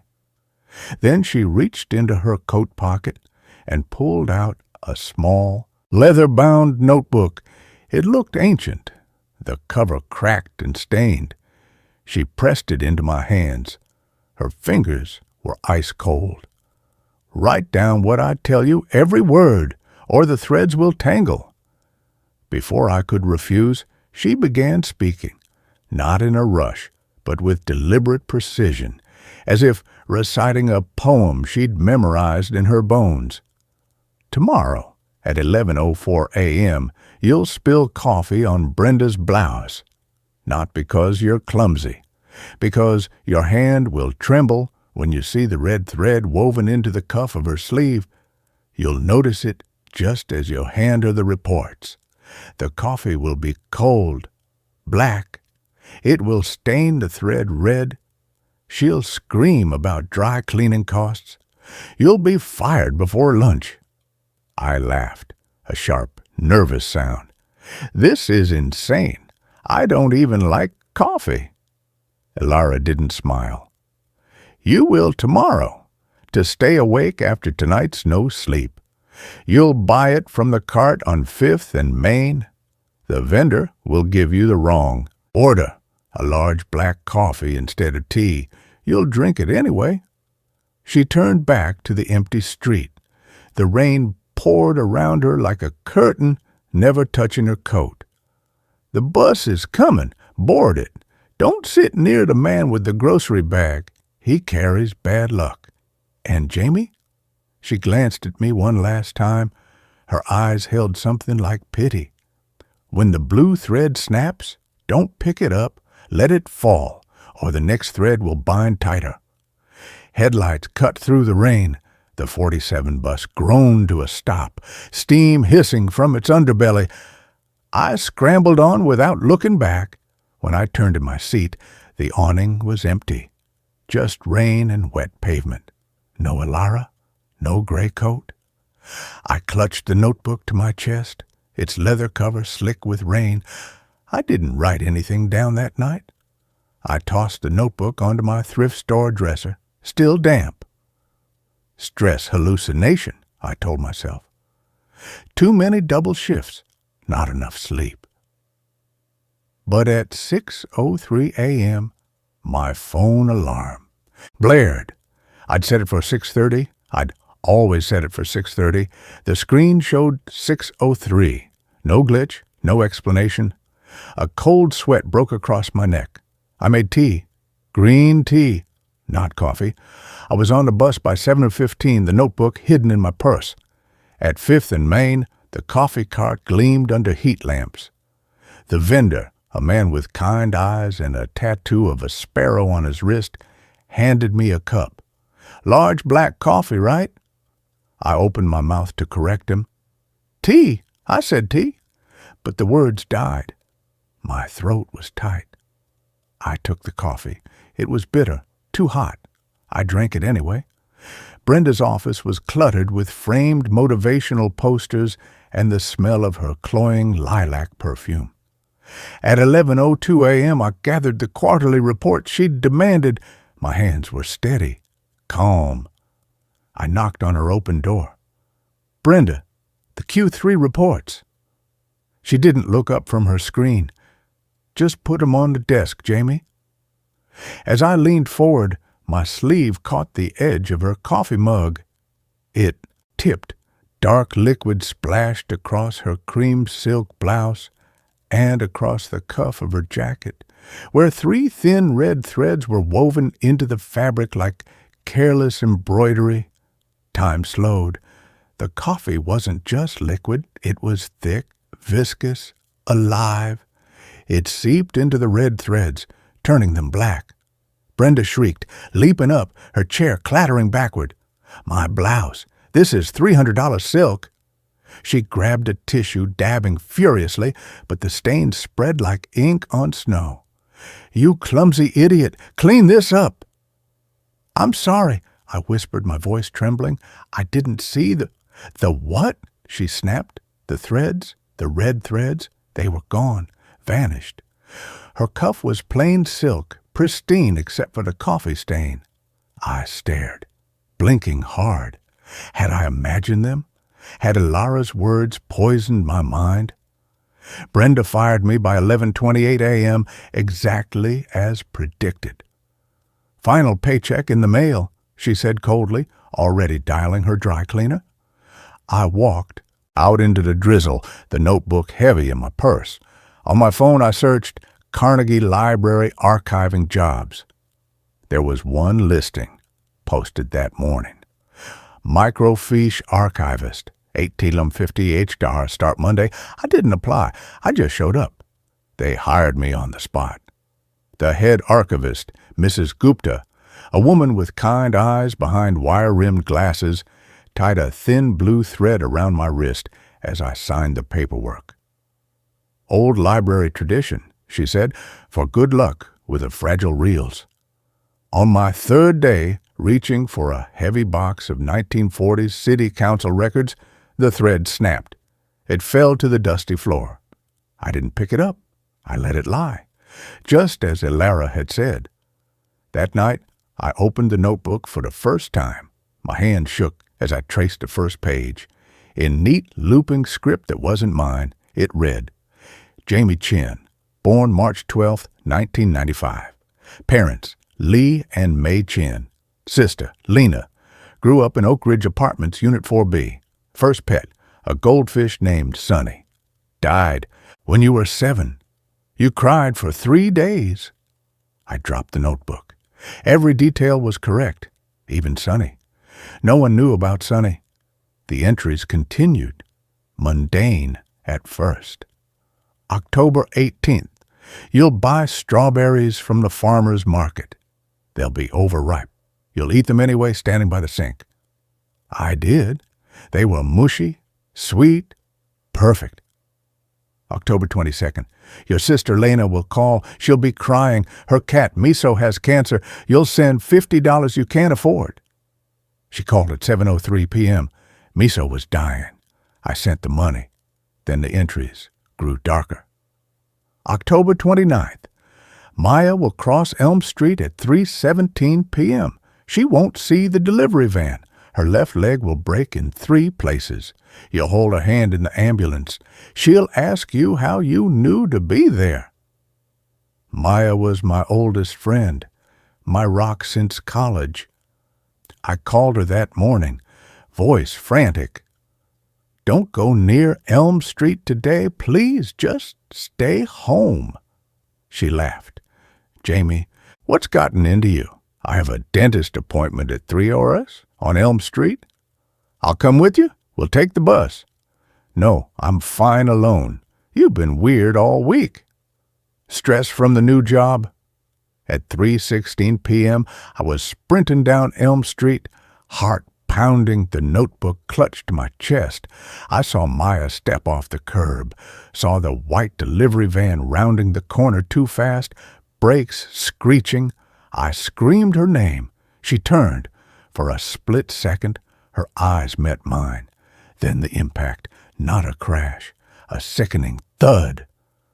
Maya flew backward, landing in a heap of limbs and spilled grocery bags. The van stopped. The driver jumped out, pale-faced. I was at Maya's side before the ambulance arrived. Her left leg was bent at a grotesque angle. Blood seeped through her jeans. Jamie, she whispered, tears streaking her face. How did you know to be here?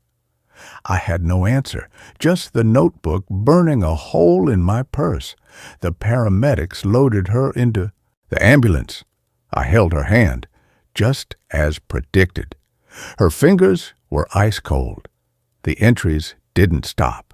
They accelerated. November 5th. You'll find a dead sparrow on your windowsill. Its neck will be broken. Its left wing will be tied with red thread. It was there at dawn. I buried it in a coffee can on the fire escape. November 12th.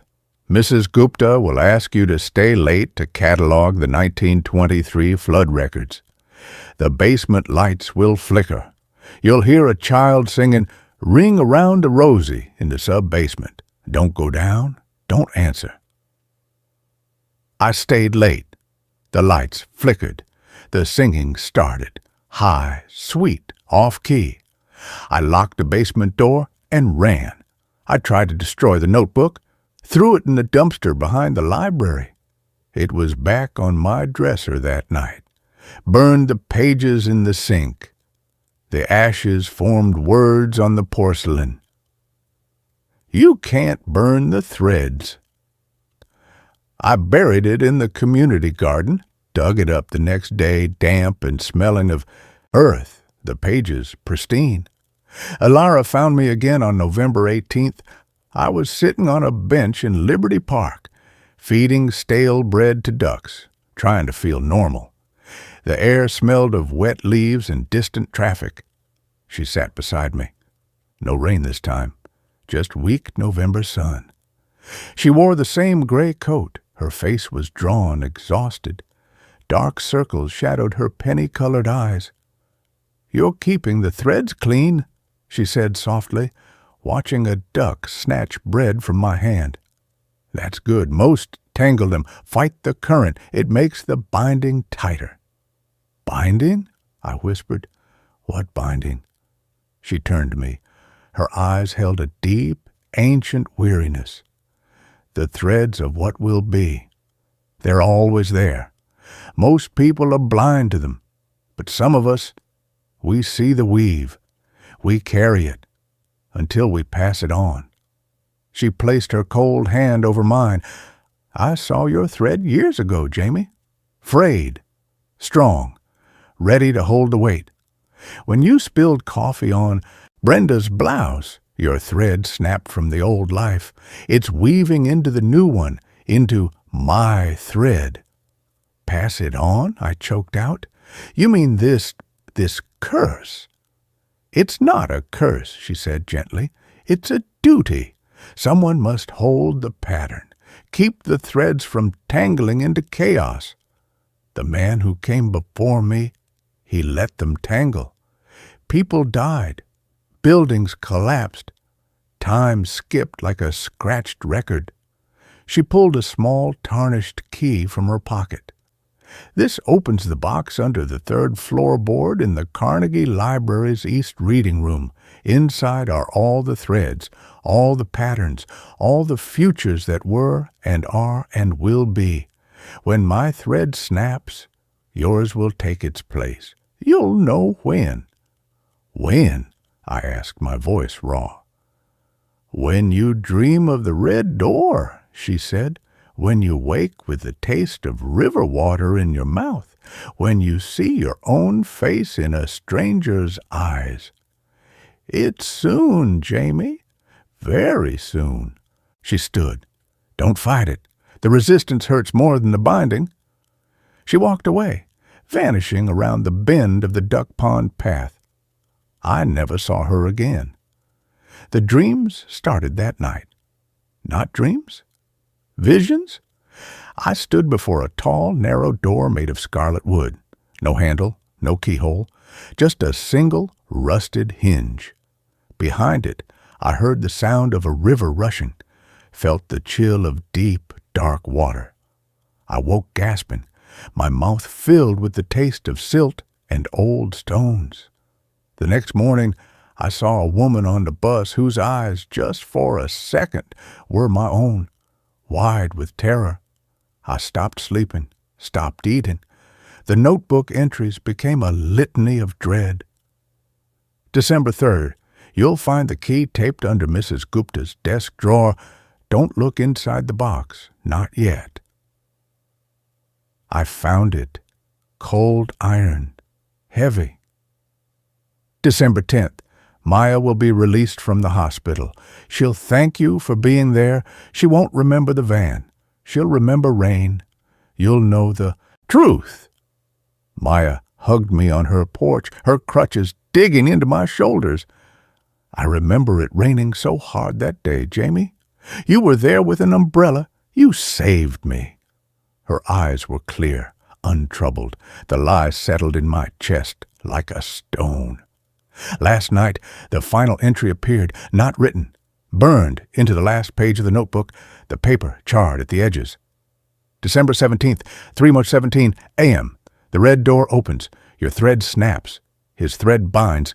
Go to the library. Open the box. Wear the blue thread. Today is December 17th. I called in sick. Mrs. Gupta didn't question me. Her eyes were kind, sad, as if she knew. I sat in my apartment all day watching the clock. At 2 a.m., I tied a new blue thread around my wrist.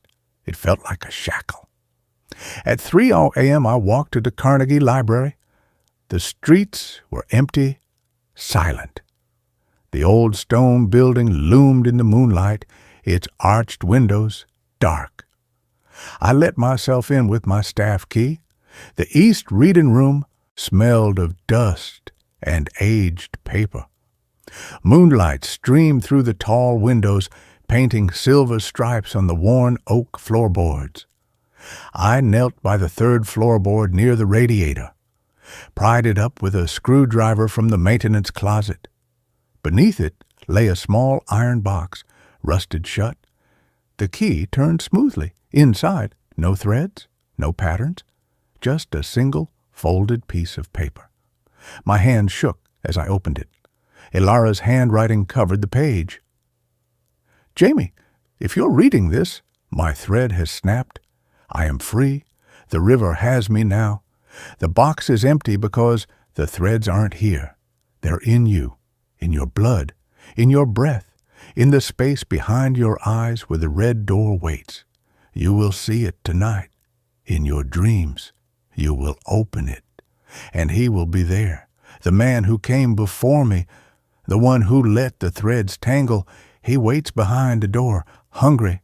He will offer you peace, an end to the knowing. All you must do is let him wear your skin for 1 hour, just 1 hour. He'd been trapped so long, don't believe him. The hour will stretch. He will keep your skin, your life, your name. You will become the watcher behind the door, like I was, like he was. But you can break the cycle. When he offers the trade, say this: the threads belong to the river, not to you, not to me. Then close the door. It will hurt. It will feel like drowning, but the river remembers the truth. It will carry you home. Beneath the words, a single line was underlined 3 times. His name is Silas. He will know yours. The clock in the library tower chimed 3:17 a.m. The sound echoed through the empty halls. The moonlight on the floorboard shifted. The silver stripes became liquid, became water. It rose around my ankles, cold and dark, smelling of deep earth and forgotten things. The red door stood before me in the center of the room, tall, narrow. The scarlet wood gleamed wetly. I reached for the handle that hadn't been there a moment before. My fingers brushed cold iron. The door swung open silently. Behind it wasn't darkness. A river flowed, black water under a starless sky. On the opposite bank stood a man, tall, gaunt, dressed in a suit that might have been fine once, now waterlogged and torn. His face was blurred, shifting like ripples on the surface, but his eyes were sharp, hungry. They locked onto mine. "Jamie," he rasped. His voice was the sound of stones grinding under water. "At last. I've waited so long in the wet dark. Just 1 hour. Give me 1 hour in your skin. I'll feel the sun, taste coffee, hold a child's hand. Just 1 hour, and you'll never see this place again. You'll forget the threads, forget the knowing, sleep without dreams." He held out a hand. His fingers dripped black water. "Let me carry the weight. You've earned your rest." I remembered Alara's exhaustion, the pity in her penny-colored eyes, the dead sparrow with its broken neck, Maya's leg bent like a snapped twig, the taste of river water in my mouth. Silas stepped closer, the water lapping at his waist. His blurred face sharpened for a second. It was my face, but hollowed out, starved. 1 hour, he whispered. His voice was my voice, stripped of warmth. "I swear it. The river binds oaths." My hand tightened on the doorframe. The blue thread around my wrist felt like a burning wire. I thought of Alara's words. The resistance hurts more than the binding, but this wasn't binding. This was surrender. I looked at Silas, at the hollow man wearing my face. "The threads belong to the river," I said, my voice steady despite the tremor in my bones. "Not to you, not to me." His smile vanished. The river water surged, dragging at my legs. "You fool!" he snarled, his form twisting, becoming less human, more shadow. "You'll drown in the knowing. You'll watch them all suffer and do nothing."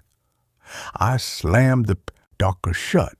The sound wasn't wood on wood. It was a crack of ice breaking on a frozen lake. The river's roar filled my skull. Cold water flooded my mouth, my nose, my lungs. I was falling, drowning in the in-between. The threads of 1,000 futures tore through me. Births, deaths, weddings, funerals, wars, quiet moments of joy, all at once. I saw Maya laughing on a beach I'd never seen, whole and unbroken. I saw Mrs. Gupta placing a single white rose on a grave marked Alara.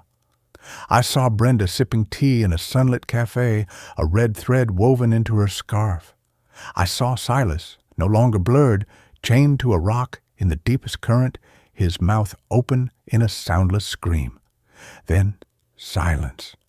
I woke on the library floor. Dawn light filtered through the windows. The iron box lay open beside me, empty.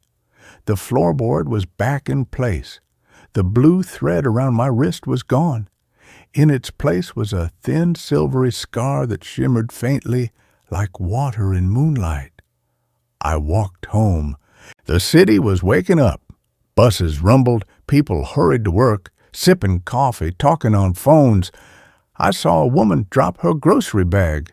Without thinking, I crouched and helped her gather the spilled apples. She thanked me. Her eyes were kind, untroubled. At my apartment, I opened a closet. My old temp agency uniform hung there.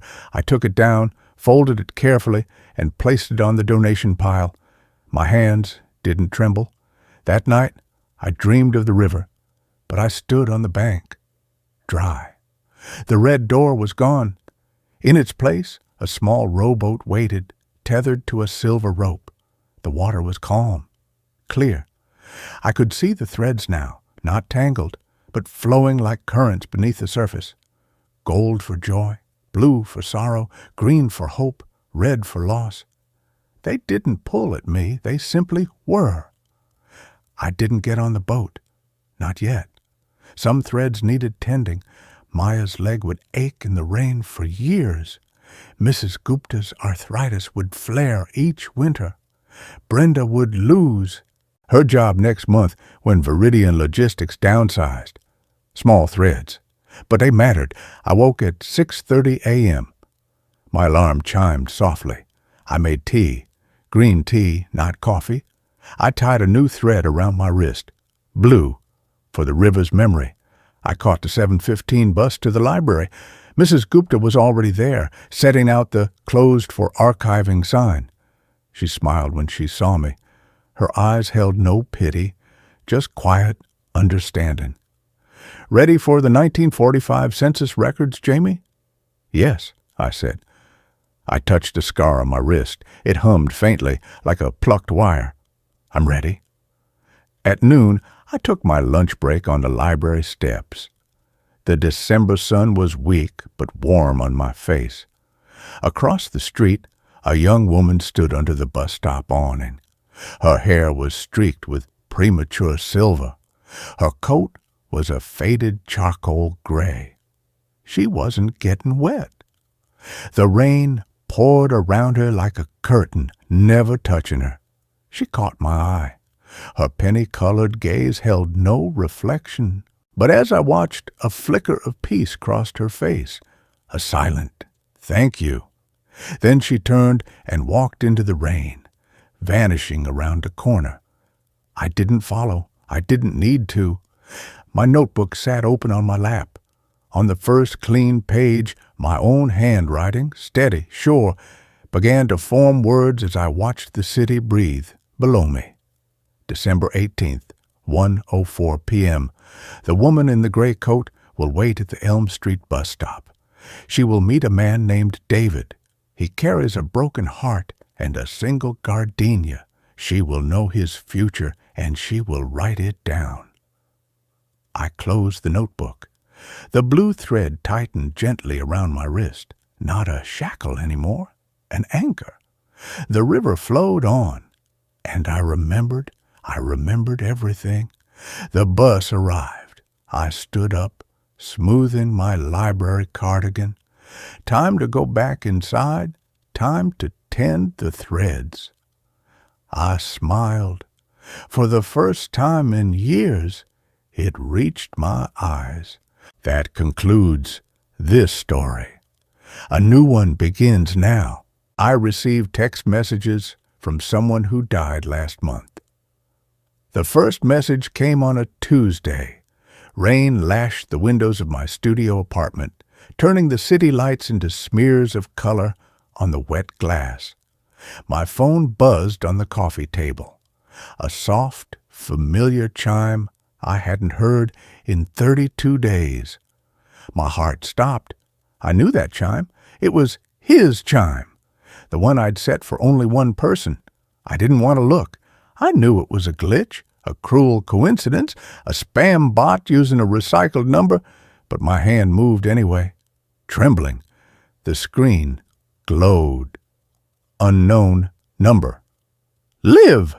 The rain sounds like static on the wires. Do you hear it too? My breath hitched. Only Daniel called me Liv, and only Daniel would describe rain like that, like the hiss of dead air on a disconnected phone line. He'd said it 100 times, lying beside me in bed, listening to storms roll in over the city. I typed, fingers numb. Who is this? The reply was instant, as if waiting. Unknown number. You left the bathroom window open again. The damp gets into the plaster. I can smell it from here. I had left it open, just a crack, for the musty smell. No one knew. No one could know. Daniel was dead, buried in Oak Hill Cemetery under a simple headstone that read, Daniel Reyes, 1988, 20 of all. I'd been there yesterday, placing fresh lilies on the wet earth. I dropped the phone like it was burning. It clattered to the floor, screen still lit. The messages kept coming. Unknown number.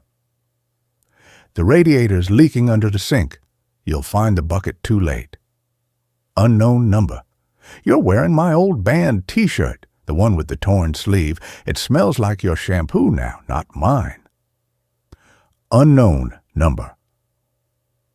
Don't eat the takeout. The noodles are overcooked, just like that time in Chinatown. I'd ordered lo mein an hour ago. It sat untouched on the counter. I'd already noticed the noodles were mushy. Panic clawed up my throat. I called the number. It rang once, twice. On the third ring, a voice answered. Not a recording, not a stranger. His voice, rough from sleep, warm with that familiar lisp on the S sounds. Liv?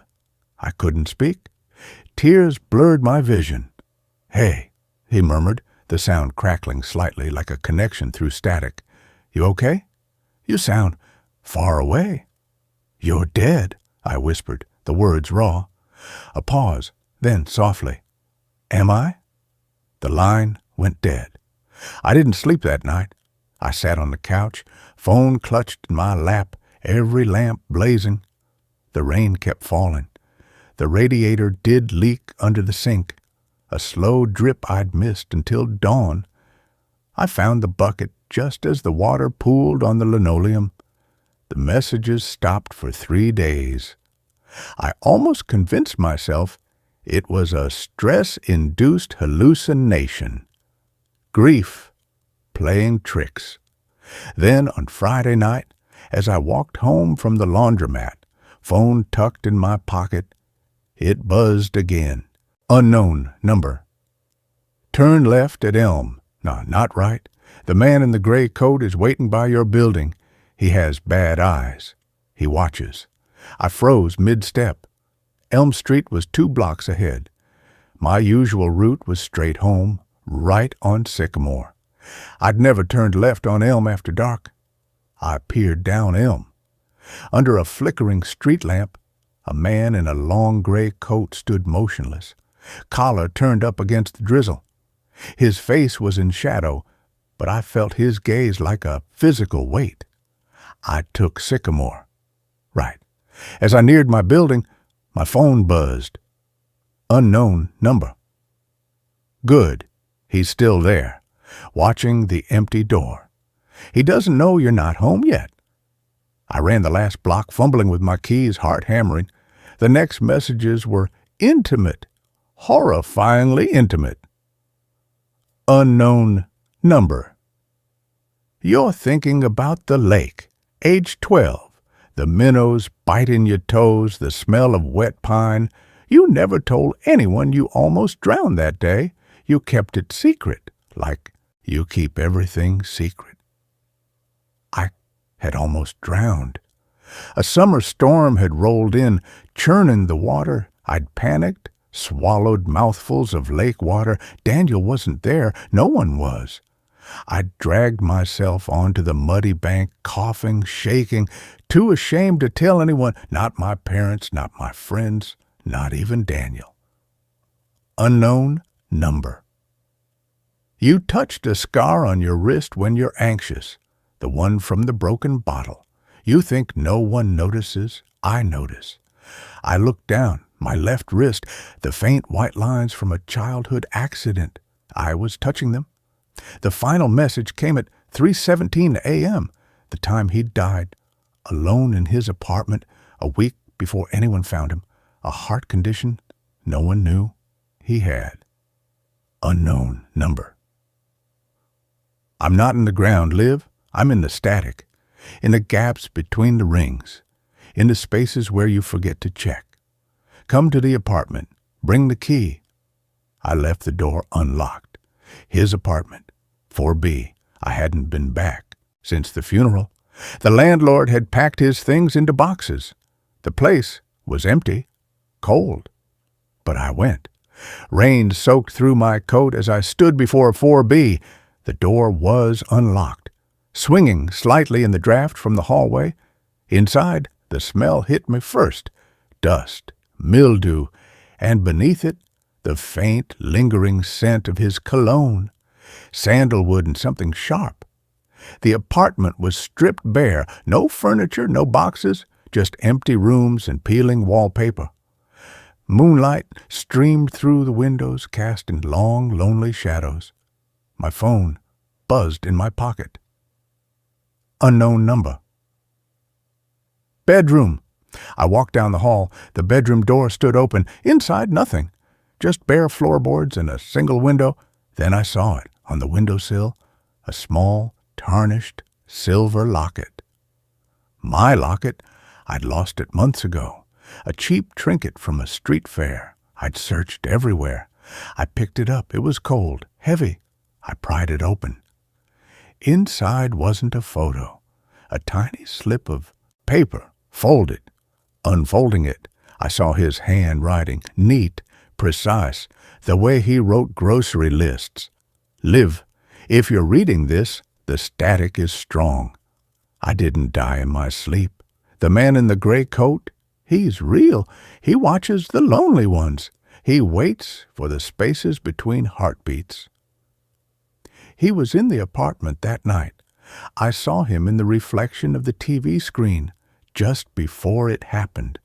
He doesn't take lives. He takes the echoes, the spaces where love lived. He's watching you now from the alley. Don't turn around. Keep the locket. It's iron. It bites. I froze. The rain outside seemed to hush. The only sound was my own pulse roaring in my ears. From the alley below, a soft tap, tap, tap began, like fingernails on glass. I didn't turn. I clutched the locket, the metal biting into my palm. My phone buzzed again. A final message. Unknown number. He can't cross iron or salt or the memory of being loved. Lock the door, Liv. I'll keep watch from the wires. I backed out of the bedroom, locked the apartment door, leaned against it, trembling. The locket clenched at my fist. The tapping stopped. The rain returned. I never saw the man in the gray coat again. But I keep the locket on a chain around my neck now, iron, cold against my skin, and every night, before I sleep, I scatter a line of salt across my windowsill. The messages don't come as often, just when the static is strong, when the world feels thin. Last week, a single line appeared. Unknown number. The lilies at the graveside are wilting. I see them. They're beautiful. I didn't reply. I just touched the locket, felt its solid, unyielding weight. He's not in the ground. He's in the silence between the chimes. And I'm learning to listen. And that ends this story. A new one starts now. I started recording my sleep to prove I wasn't crazy. I wish I'd never listened back. I'm writing this because I don't know what else to do with it, and because if something happens to me, at least there will be a record that I try to explain it. This isn't a creepypasta. I'm not a writer. I don't even use Reddit much. But I've read enough real stories on here to know this is the place where people won't immediately laugh it off. This happened over the last 3 weeks, and it's still ongoing. It started with the sounds. I live alone in a small one-bedroom apartment on the second floor of an older building. Thin walls, old pipes, the usual stuff. I've lived here for almost 2 years with no real issues. The kind of place where you get used to every normal noise. The radiator clicking, the guy upstairs pacing at night, the distant hum of traffic. So when I first heard the breathing, I told myself it was just that. Normal building noise filtered through half-asleep paranoia. The first night, it sounded like someone exhaling right next to my bed. Not loud, not dramatic, just a slow, wet breath, like air moving through a partially blocked nose. I woke up instantly, heart racing, completely alert. The room was dark, lit only by the faint glow of my alarm clock. I held my breath and listened. Nothing. I lay there for a long time, convincing myself it was a dream, until my heart slowed down enough for me to sleep again. The second night, it happened again. Same sound, same feeling of someone being close, too close. This time, I sat up and turned on the lamp. I checked my closet, under the bed, behind the bathroom door. Everything was exactly as it should be. I even laughed at myself a little. Stress, I thought. Maybe sleep apnea. Maybe I was hearing my own breathing amplified in my head. The third night was when I realized something was wrong. I woke up to the sound again, but this time it didn't stop when I held my breath. It kept going, slow, steady, patient. I lay completely still, staring at the dark ceiling, counting the seconds between each inhale and exhale. It wasn't mechanical like a fan or a pipe. There was variation to it, slight pauses, a faint, almost imperceptible wheeze at the end of each breath. It sounded human, and it was coming from my side of the bed. I didn't move. I don't know why. Every instinct screamed at me to turn on the light, to jump up, to run. But fear pinned me in place. I felt like if I moved, whoever or whatever was there would know I was awake. After maybe 30 seconds, it stopped. Just stopped. I didn't sleep at all after that. When the sun came up, I felt ridiculous trying to explain it to myself. No signs of a break-in. Doors locked, windows shut, no reason to think someone had been there. That's when I decided to record myself sleeping. I figured, best case scenario, I'd catch myself snoring or sleep-talking and feel stupid. Worst case, I'd have proof I wasn't imagining it. I used an old phone, plugged it in, and left it on the nightstand with a sleep recording app running. The first night I recorded, nothing unusual happened. I listened back the next morning while making coffee. Just the normal sounds of sleep, shifting, sheets rustling, an occasional sigh. I felt relieved, embarrassed, even. The second night, though, the app flagged an unusual sound at 3:17 a.m. I almost didn't listen. Something about that little marker on the timeline made my stomach tighten, but I told myself that was the point of doing this. I tapped play. At first, it was just silence. Then I heard myself breathing, slow, deep, asleep. Then, very faintly, another breath. Not synced with mine. It was quieter than my breathing, like it was farther from the phone. But it was unmistakable. Another rhythm, slightly off, slightly delayed. I felt cold all over listening to it. Then came the sound that made me drop the phone. A soft voice, barely above a whisper. It said my name. Not loudly, not clearly, like someone testing the sound of it in their mouth. I replayed it over and over, hoping I'd misheard. But every time, it was there. My name. I didn't go to work that day. I sat on my couch with all the lights on, replaying the recording, checking my apartment again and again. There was no sign of anyone else being there, no missing items, no disturbed locks. That night, I slept with the lights on. Nothing happened, no breathing, no voice. The recording was clean. I thought maybe whatever it was had stopped, or maybe I'd scared myself into hallucinating. Then, 2 nights later, it came back. This time, I didn't wake up during it. I only know what happened because of the recording. The app flagged multiple sounds that night. When I listened back, I heard myself sleeping as usual. Then, at around 2:48 a.m., the other breathing started again. Closer this time, louder. Then I heard movement, a soft creak, like the mattress compressing slightly. I heard fabric shift. And then I heard my own voice. I was talking in my sleep, but I wasn't saying nonsense. I was responding. A pause. Then my voice said, "I'm tired." Another pause. "I'll work tomorrow." Long silence. Then, faintly, that other voice again. Too quiet to make out the words.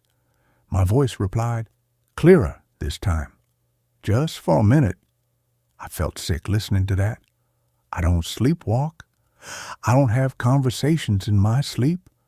I've never done anything like that before. At 2:51 a.m., the recording cut off abruptly. Not ended normally, just stopped. The phone was still plugged in when I checked it the next morning. The battery was full. The app log showed the session as interrupted. That was the first time I considered calling the police.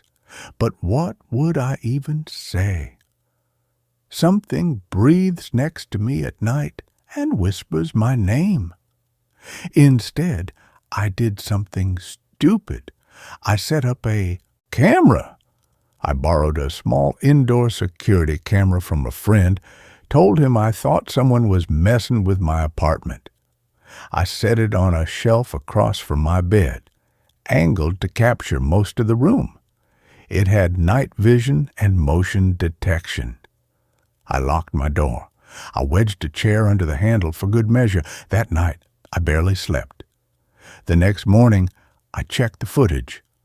Most of the night was uneventful. Me tossing and turning, the room empty. At 3:02 a.m., the motion alert triggered. Nothing happened for several seconds. Then the image shifted slightly, like the camera had trouble focusing. And something was standing at the foot of my bed. It was tall, too tall. Its head was almost brushing the ceiling, but its body was bent forward at an angle that made my neck ache just looking at it. It didn't move like a person. It didn't sway or adjust its balance. It was completely still, like a mannequin posed mid-step.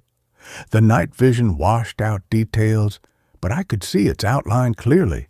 Long arms hanging down, fingers that looked too many-jointed, bending at wrong places. It didn't have a face. Where its face should have been was just darkness, not shadow, absence, like the camera couldn't register anything there. It stood there for nearly 4 minutes.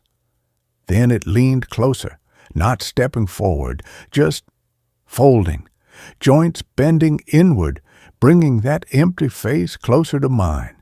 The camera glitched. Static filled the screen for half a second, and then it was gone. At 3:07 a.m., the motion alert stopped. I haven't slept in my bed since. I'm writing this from my couch during the day with every light on and the camera still running. The recordings from last night show nothing, but I can feel it watching me. Not from a specific place, just present. Sometimes, when the apartment is quiet enough, I hear breathing again, not next to me, inside me, like something learned the rhythm of my lungs and never stopped copying it. If anyone has experienced anything like this, if this sounds familiar, please tell me what to do. Because last night, while I was wide awake, I heard it whisper my name again, and this time it came from my own mouth. As this story comes to rest, a new whisper begins. I stepped into an elevator and it took me to a floor that doesn't exist. The ad said, "Quiet building, utilities included, $450 a month." The photo showed sunlit hardwood floors and a clawfoot tub. What I got was a fourth-floor walk-up in a tenement building on the edge of the industrial district, its brick facade stained with decades of soot and rain. The clawfoot tub was a rusted porcelain relic in a bathroom where the tiles bled black mold like veins. Mr. Varga, the superintendent, met me in the lobby. A cavernous space smelling of damp concrete and ozone, his hands stained with grease, eyes avoiding mine as he handed over the keys. "Elevator's temperamental," he muttered, nodding at the ancient brass cage in the corner. "Stick sometimes. Take the stairs after dark." He wouldn't say why. I didn't ask. After the layoff and the eviction, I'd take peeling paint over sleeping in my car.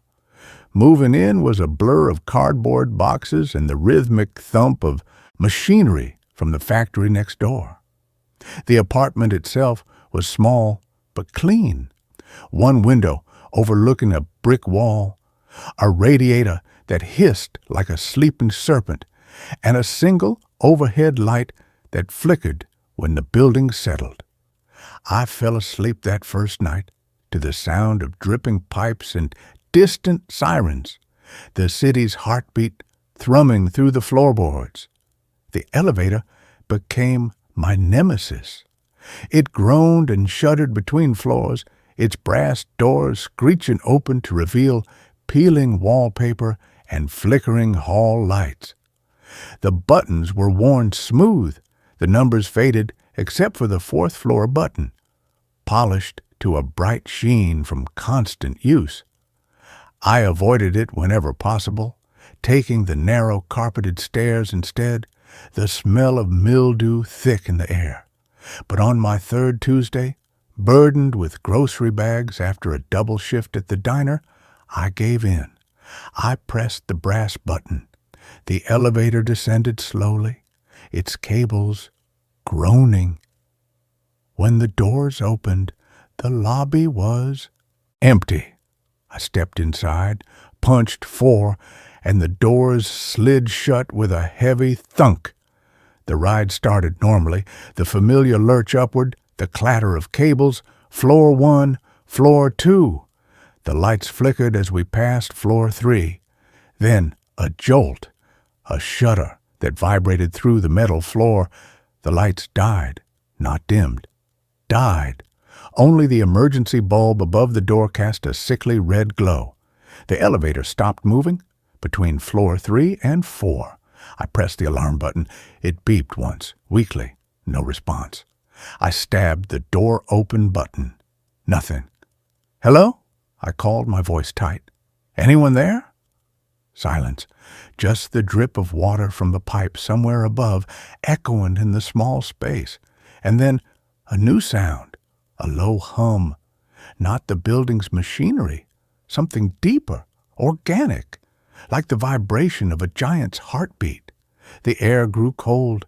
My breath fogged in the red light. The brass walls seemed to contract, the metal groaning as if under immense pressure. The floor beneath my feet felt soft, spongy, like standing on wet earth. Then the light surged back on, blindingly bright. The elevator lurched upward. I stumbled, dropping a bag of apples. They rolled across the floor, one thudding against the brass panel. The doors opened, not to my hallway. The air that rushed in was thick with the scent of damp stone and decaying leaves. The hallway was narrow, lit by flickering gas lamps mounted on crumbling brick walls. No carpet, just uneven flagstones slick with moisture.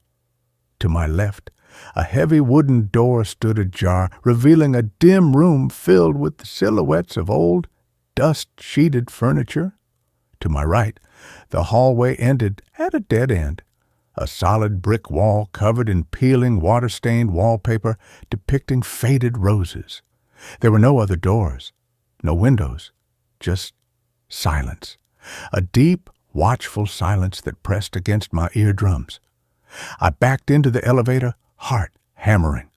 Wrong floor, I muttered, stabbing the close door button. Nothing. The doors remained open. The hum deepened, vibrating in my molars. From the ajar door down the hall, a whisper slithered into the hallway, not a voice, but a dry rustling, like pages turning in a very old book. Then a child's voice, flat and toneless. "She's here, the new one. She smells like rain and fear." I slammed my palm against the control panel. "Move! Take me to 4." The elevator didn't budge. The red emergency light flickered. In its dying glow, I saw movement in the ajar doorway. A small figure stepped into the hallway. A girl, maybe 8 years old, wearing a threadbare dress the color of dried blood.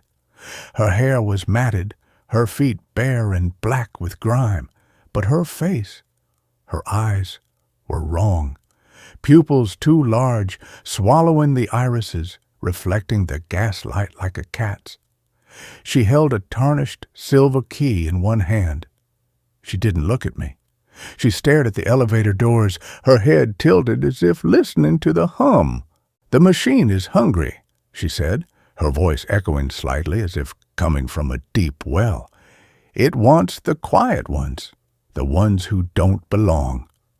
I fumbled for my phone. No signal. The screen reflected the gaslight. And behind my shoulder, in the elevator's reflection, stood another figure, tall, gaunt, dressed in a moth-eaten suit, its face blurred like a smudged photograph.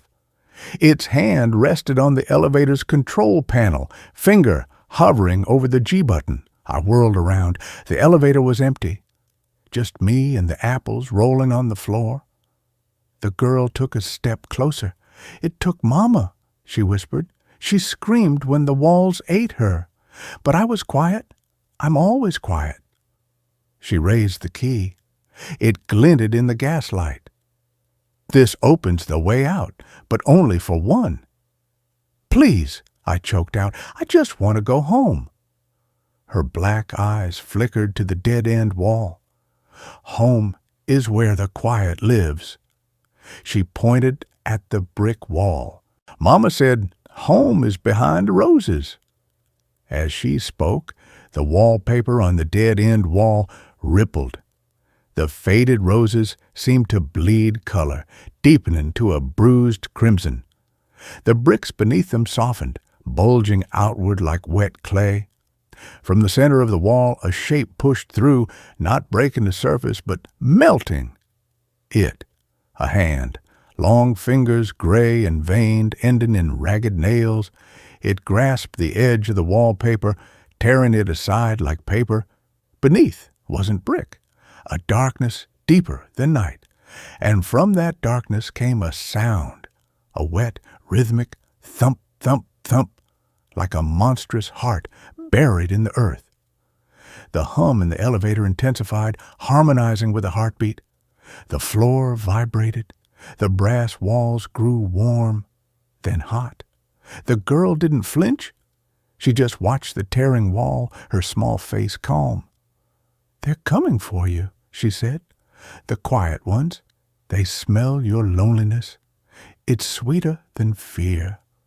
I kicked the control panel, screamed for help until my throat burned. The elevator doors remained open. The hand in the wall reached further out, followed by a shoulder, a hunched, skeletal thing covered in matted hair. The thump, thump, thump grew louder, shaking dust from the ceiling. The girl stepped back, vanishing into the doorway of the sheeted room. "Be quiet," her voice drifted out, "or they'll hear your bones." Panic seized me. I grabbed an apple from the floor and hurled it at the control panel. It struck the 4 button. The elevator lights flickered wildly. The brass doors shuddered. With a screech of metal, they began to slide shut. The hand in the wall lashed out, fingers grasping at the narrowing gap. I kicked at it. My foot passed through the wrist like smoke. The doors slammed shut just as the thing's fingers brushed the brass. The elevator lurched downward, not smoothly, violently. The lights strobed. The cables screamed. I braced myself against the wall, the scent of ozone and wet stone clinging to my clothes. The descent felt endless. Then a gentle bump. The doors opened. Lobby. Mr. Varga stood there, a wrench in his hand, his face grim. "Stuck again?" he rasped. He didn't look at me. He looked past me into the empty elevator car, at the floor, where the apples lay scattered.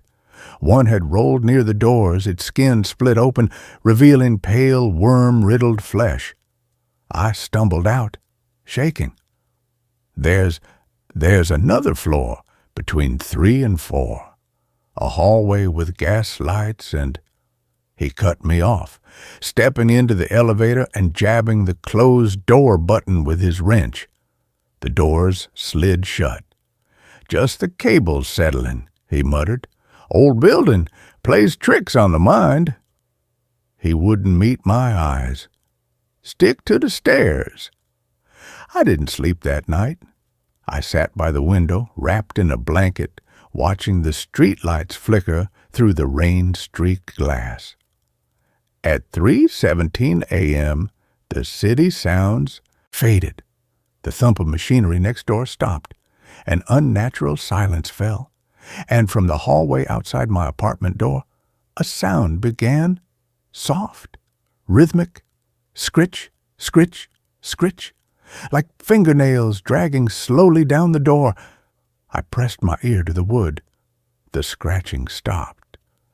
In the sudden quiet, a child's voice whispered through the keyhole, dry and papery. "She's here, the quiet one. The machine is hungry again." I didn't open the door. I called Mr. Varga the next morning. He came up, wiping grease from his hands, his expression unreadable. I described the non-existent floor, the gas lights, the girl, the tearing wall, the heartbeat. He listened silently, then walked to the elevator bank. The brass doors were closed. He pressed the call button. It lit up. "See?" he said. "Working fine." "It took me there," I insisted, my voice rising. "That hallway, it's real." He sighed, a sound like stones grinding. "This building was a sanatorium in the 1920s. For the nervously afflicted, they did things in the basement. Bad things. People disappeared, woke up in places they didn't remember." He ran a hand over the elevator's brass panel. "The elevator, it's not just a machine, it's a wound, a thin place. The things that were done here, they left scars in the walls, in the wires, in the between spaces." He finally met my eyes, his own filled with a fear older than the building. "The girl you saw, her name was Clara. She lived here in the 40s with her mother. They were poor, quiet. The sanatorium doctors, they took Clara's mother for tests. Clara hid in the walls. They never found her, But sometimes, when the elevator sticks, she comes out, looking for the key to unlock her mother's door. He placed a cold hand on my arm. The key she carries? It's not for a door. It's for a lock. The lock on the wound. If it turns, the quiet ones get out. And they're always hungry for the lonely. He stepped back, heading for the stairs. Move out. Tonight. Don't pack. Just go. I didn't leave. Where would I go? I'd paid first and last month's rent. I couldn't afford another deposit. Instead, I avoided the elevator. I took the stairs, even with grocery bags, even at 2 a.m. after my shift. The building felt different, watchful. The dripper's pipes sounded like whispers. The flickering hallway lights cast long, grasping shadows. I heard scratching at my door every night at 3:17 a.m. Sometimes a small voice would sing a tuneless lullaby through the keyhole.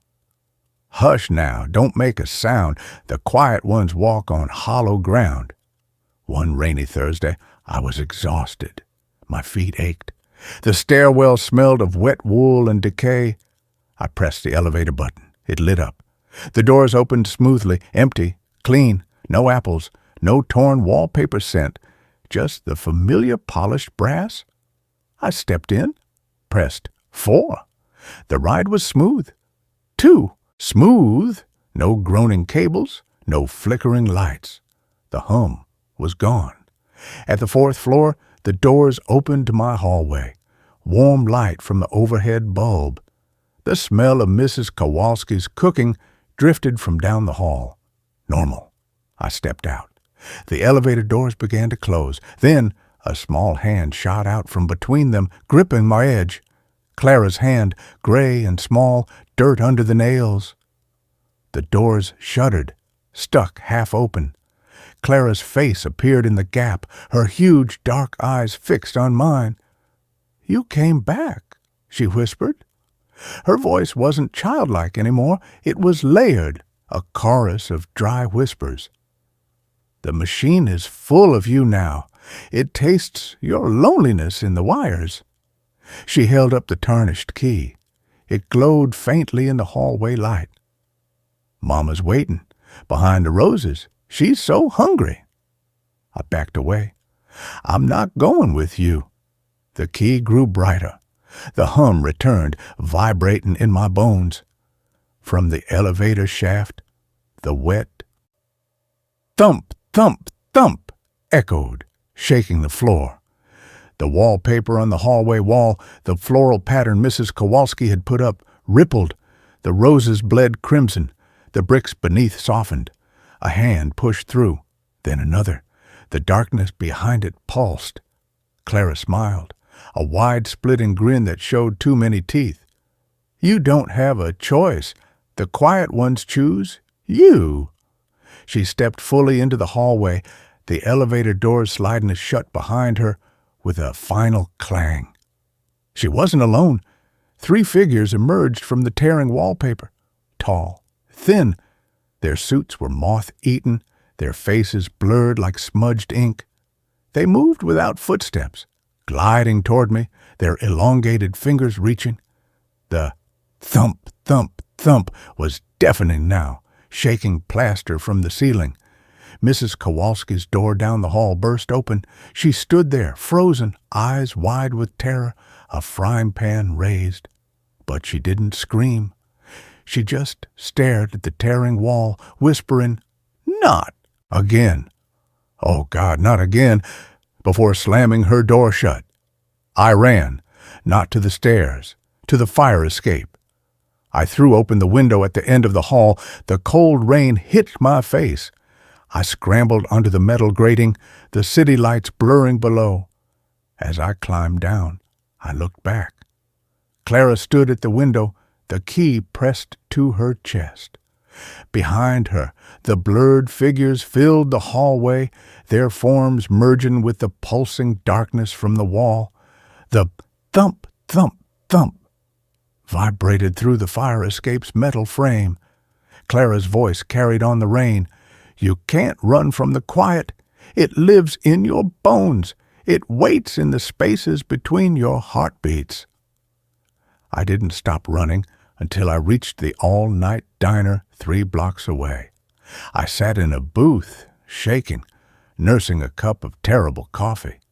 At dawn, I called Maya, my sister. She lived across town in a modern apartment complex. "I'm coming over," I said, my voice raw, "just for a few days." She didn't ask questions. She just said, "I'll leave the door unlocked." Maya's apartment was warm, clean, silent. No dripping pipes, no flickering lights, just the soft hum of the refrigerator and the distant city sounds. I slept deeply that first night. No scratching, no lullabies. Then, at 3:17 a.m., my phone buzzed on the nightstand. A text from an unknown number. Unknown! The quiet ones like modern buildings. The wires are cleaner. The hum is sweeter. I deleted it, told myself it was spam. The next night, Maya's digital alarm clock flickered. The numbers dissolved into static, then reformed. 3:17. From the hallway, a soft scritch, scritch, scritch began, fingernails on wood. Maya slept soundly beside me, unaware. I crept to her apartment door. The scratching stopped. Under the door, a single dried rose petal slid in. Its edges were dark, as if burned. The third night, Maya's TV turned on by itself, static. Then a black and white image, resolved. The hallway of my old building, gas lights flickering, the dead-end wall covered in crimson roses. Clara stood before it, the tarnished key in her hand. She turned her head, her huge eyes staring directly into the camera, into me. Her mouth moved. No sound came from the TV speakers, but her lips formed the words, "Mama's door is almost open. She's waiting for your quiet." I unplugged the TV, packed my bag, left a note on Maya's pillow, walked out into the pre-dawn street. I couldn't stay. I couldn't run. The quiet ones weren't in a building.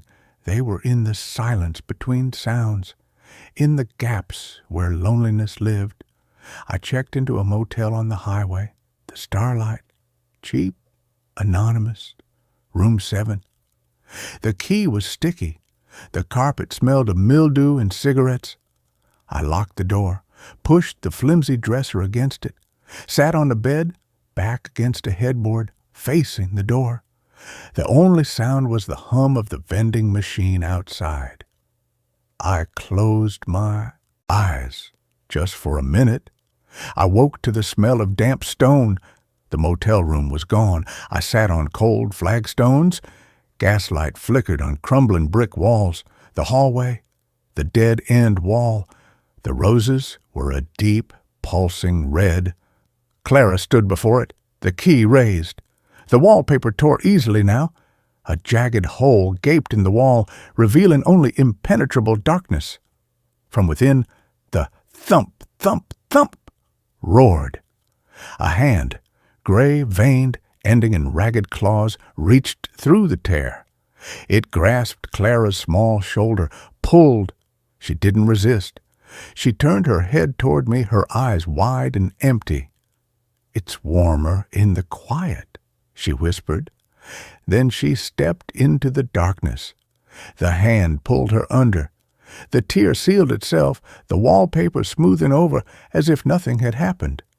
The hallway was silent, empty, except for me, and the brass elevator doors at the far end of the hall, they slid open, smoothly, invitingly. The control panel inside glowed softly. The 4 button shone like a beacon. A voice echoed in the silence, not Clara's. A woman's voice, warm but distant, like a memory of comfort. "Come home," it whispered. "The quiet is waiting. It remembers your name." I knew that voice, not from life, from dreams, from the hollow space after my father died, from the years I spent sleeping on couches, never staying long enough to unpack my suitcase.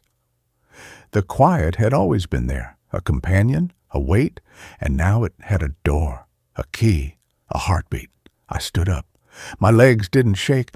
The cold stone felt real under my bare feet. I walked toward the elevator. The brass doors stayed open. Inside, the light was warm, yellow, like a kitchen on a winter morning. The control panel had only one button now. Not 4, not G, just a symbol, a spiral within a circle, the same symbol that had been carved into the floorboards of the sanatorium basement. Mr. Varga had told me. The lock symbol. I stepped inside. The doors closed silently. The elevator didn't move. It never had to. The hum began not from the cables but from the walls themselves. The light shifted from yellow to red. The floor softened beneath my feet, becoming damp earth. The scent of wet stone and decaying roses filled the air. The thump, thump, thump vibrated in my chest, syncing with my own heartbeat. The doors opened, not to a hallway, to a room, small, familiar. My childhood bedroom. Sunlight streamed through the window where my old baseball pennants hung. On the bed sat a woman, my mother, young, vibrant, her hair the rich brown it was before the chemo turned it to ash. She held a storybook, her finger tracing the words. "Once upon a time," she whispered, her voice the warm honey I remembered from before the hospital rooms and the beeping machines. "There was a girl who lived in a house with walls so thin the quiet could slip through. I hadn't seen her like this in 20 years, not since she chose the pills over the pain." I took a step forward. "Mom?" She looked up, smiled, but her eyes were wrong, pupils too large, black as the space between stars. Her smile widened, stretching her face like old paper. "My quiet girl," she breathed, her voice now layered with that dry, papery whisper. "We waited so long for you to come home. The space you left, it's been so cold." She held out a hand, not to comfort, to claim. Her fingers were too long, too jointed, like roots. "Come, the quiet is warm here. No more loneliness, no more empty rooms, just us, forever." Behind her the walls bled black liquid. The floorboards lifted like tongues. The thump, thump, thump was the only sound, a monstrous heartbeat filling the small room. The sunlight through the window dimmed, turning the color of dried blood. "You're not her," I whispered. Her smile didn't waver. "I am the quiet she left behind, the hollow where her love used to be, and you carry the same hollow. I can feel it. It sings to me." She stood, the storybook falling to the floor with a soft thud. "Let me feel it. Let me be the warmth in your bones. All you have to do is be still, be quiet. Let the loneliness go." I looked past her, at the room, at the baseball pennants, at the small desk where I'd done homework, at the closet door left ajar, darkness spilling from its crack. This wasn't just a memory. It was a hunger, a hollow wearing my mother's face. I thought of Mr. Varga's words. The quiet ones choose you. They didn't just feed on loneliness. They were loneliness, the shape of absence, the echo of loss. And they wanted to wear my skin, to live in the warm, beating world through me. "No," I said, my voice steady.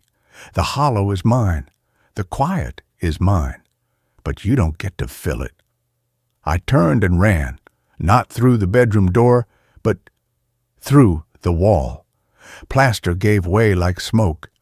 I sprinted down a hallway that shifted and warped. A hallway from the sanatorium one moment, the motel corridor the next, the sterile, white corridor of the hospital where my mother died the next. Behind me, The thing that wore my mother shrieked, its voice shattering glass, splintering wood. "The quiet is hungry. The door is open. She belongs to us." I burst through a final door and tumbled onto the motel room floor. Dawn light bled through the thin curtains. The digital clock on the nightstand read 6:03 a.m. The vending machine's hum filled the silence. I was alone, but on the floor beside me, where no one had been, lay a single dried rose petal. Its edges were dark, burned. I didn't check out. I just walked away. I live on the streets now, sleeping in bus stations, all-night laundromats, the back booths of diners that never close. I avoid elevators, stairs only. I carry a small iron key I found in a thrift store. A real key, heavy and cold. Mr. Varga said iron bites. I keep it in my pocket, a talisman against the static. The quiet ones haven't stopped. They're patient.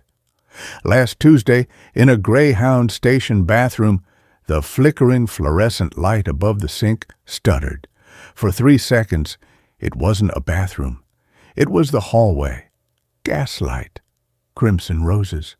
Clara stood before the torn wallpaper, her hand half swallowed by the darkness. She didn't look at me.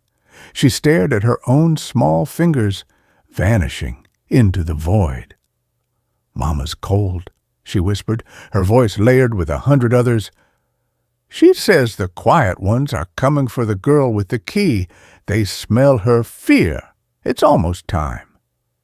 I gripped the iron key in my pocket. The light steadied. The bathroom was just a bathroom, but the scent of wet stone lingered. I know what they want. They want the hollow inside me, the space my father left when he walked out, the space my mother left when she chose silence, the space I keep making by never staying, never belonging. They want to fill it with their endless hungry quiet, to wear my skin and walk in the warm world. But I also know this: the quiet is part of me. It always has been. The loneliness, the fear, the hollow spaces, they're mine to carry, not theirs to fill. So I keep moving. I keep the iron key close. I listen for the hum in the wires, the thump, thump, thump beneath the city's noise. And when the elevator doors open in unexpected places, in the reflection of a bus window, in the static of a dead TV screen, in the space between heartbeats, I don't step inside. I hold the key tighter. I whisper back, "Not today." But part of me, the small, tired part that remembers the warmth of my mother's hand, the sound of my father's laugh, the feeling of belonging somewhere, part of me wants to turn the key, to step into the quiet, to let the hollow be filled. The key is heavy in my pocket, and the quiet is so very patient. I hear its heartbeat in the rain, in the hum of streetlights, in the silence between the ticks of a clock.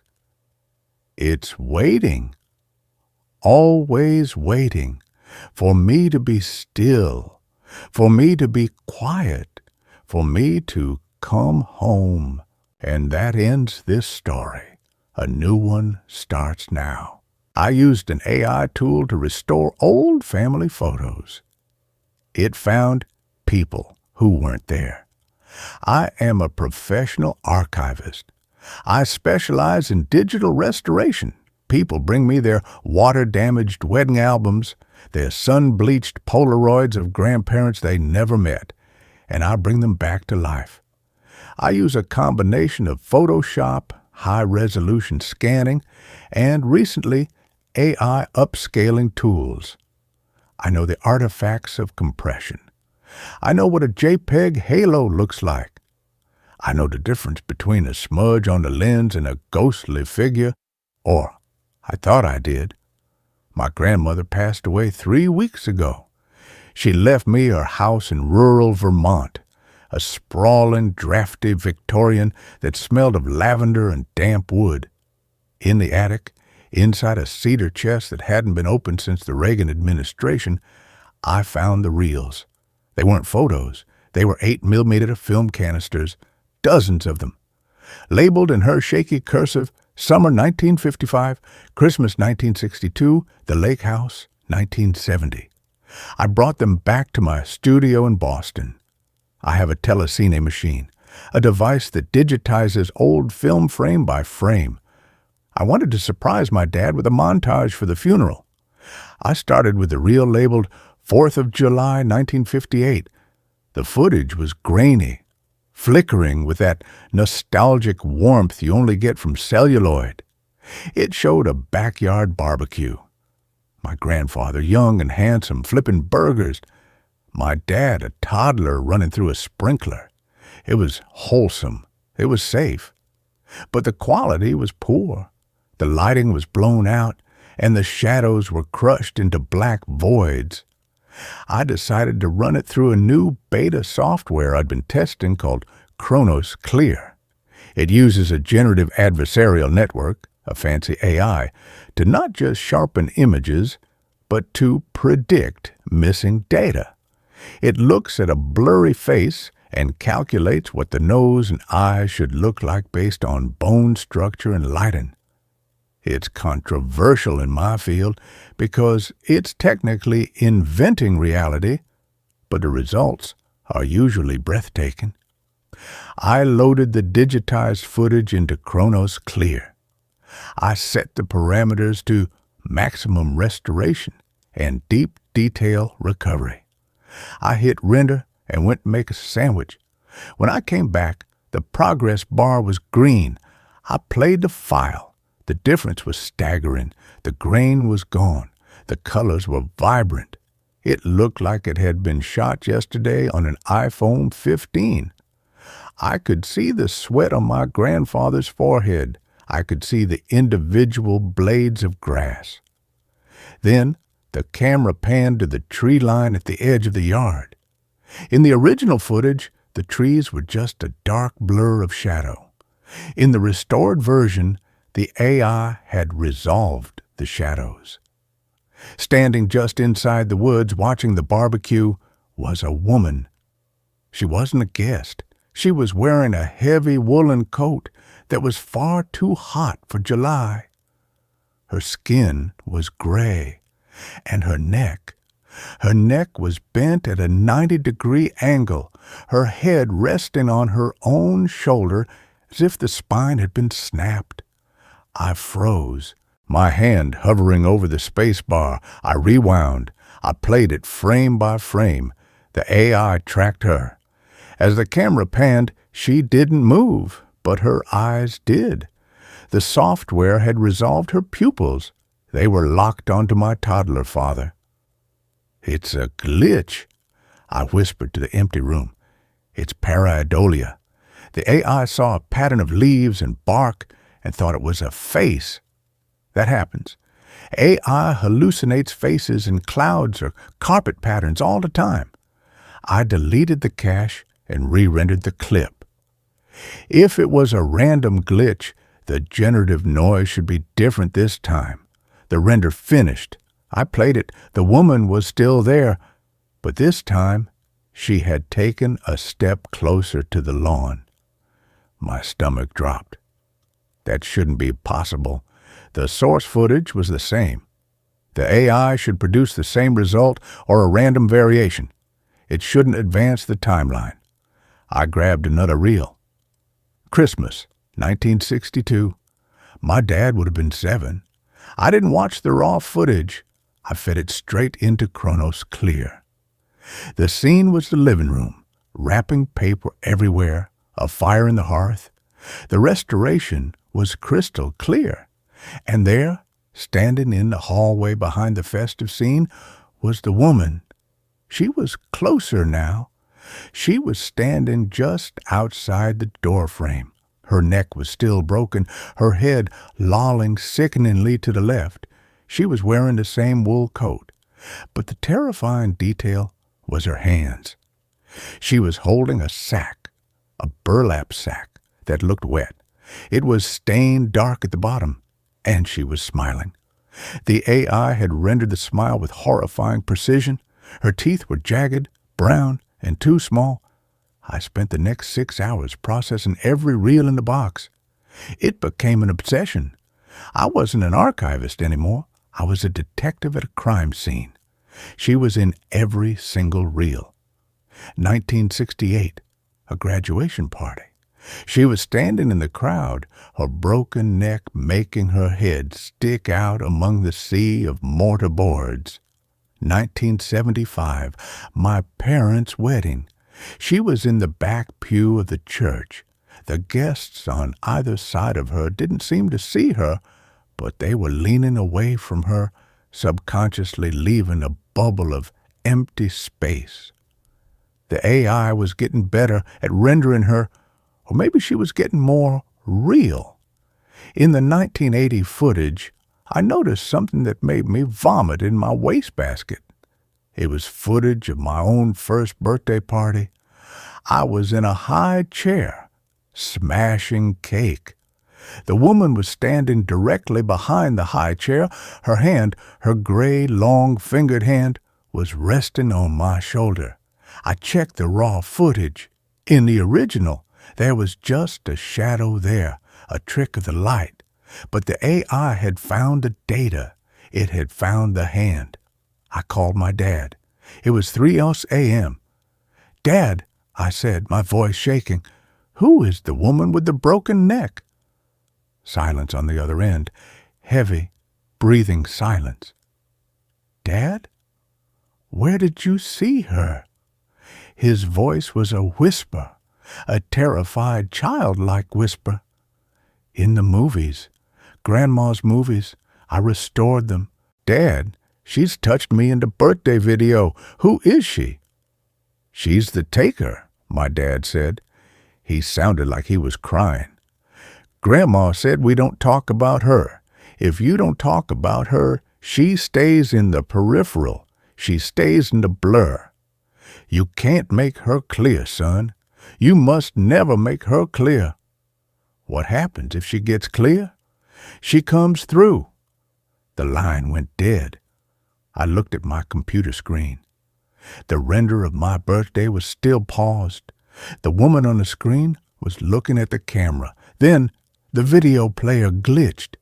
It wasn't a digital artifact. It was the playhead moving. The video started playing, but I hadn't touched the mouse. And it wasn't the birthday video anymore.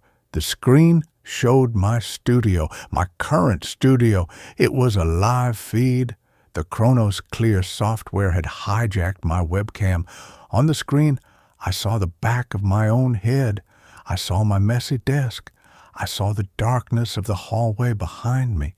The software status bar read, "Processing real-time restoration. Phase 1, denoising. Phase 2, shadow resolution. Phase 3, entity manifestation." I spun around in my chair to look at the hallway. Empty. Just the coat rack and the door to the kitchen. I looked back at the screen. The AI was rendering the hallway. It was sharpening the shadows. In the monitor, the woman was standing in my hallway. She was no longer wearing the wool coat. She was wearing a tattered dress that looked like it was made of skin. Her head was still snapped to the side, her ear resting on her shoulder. She was looking at the back of my head.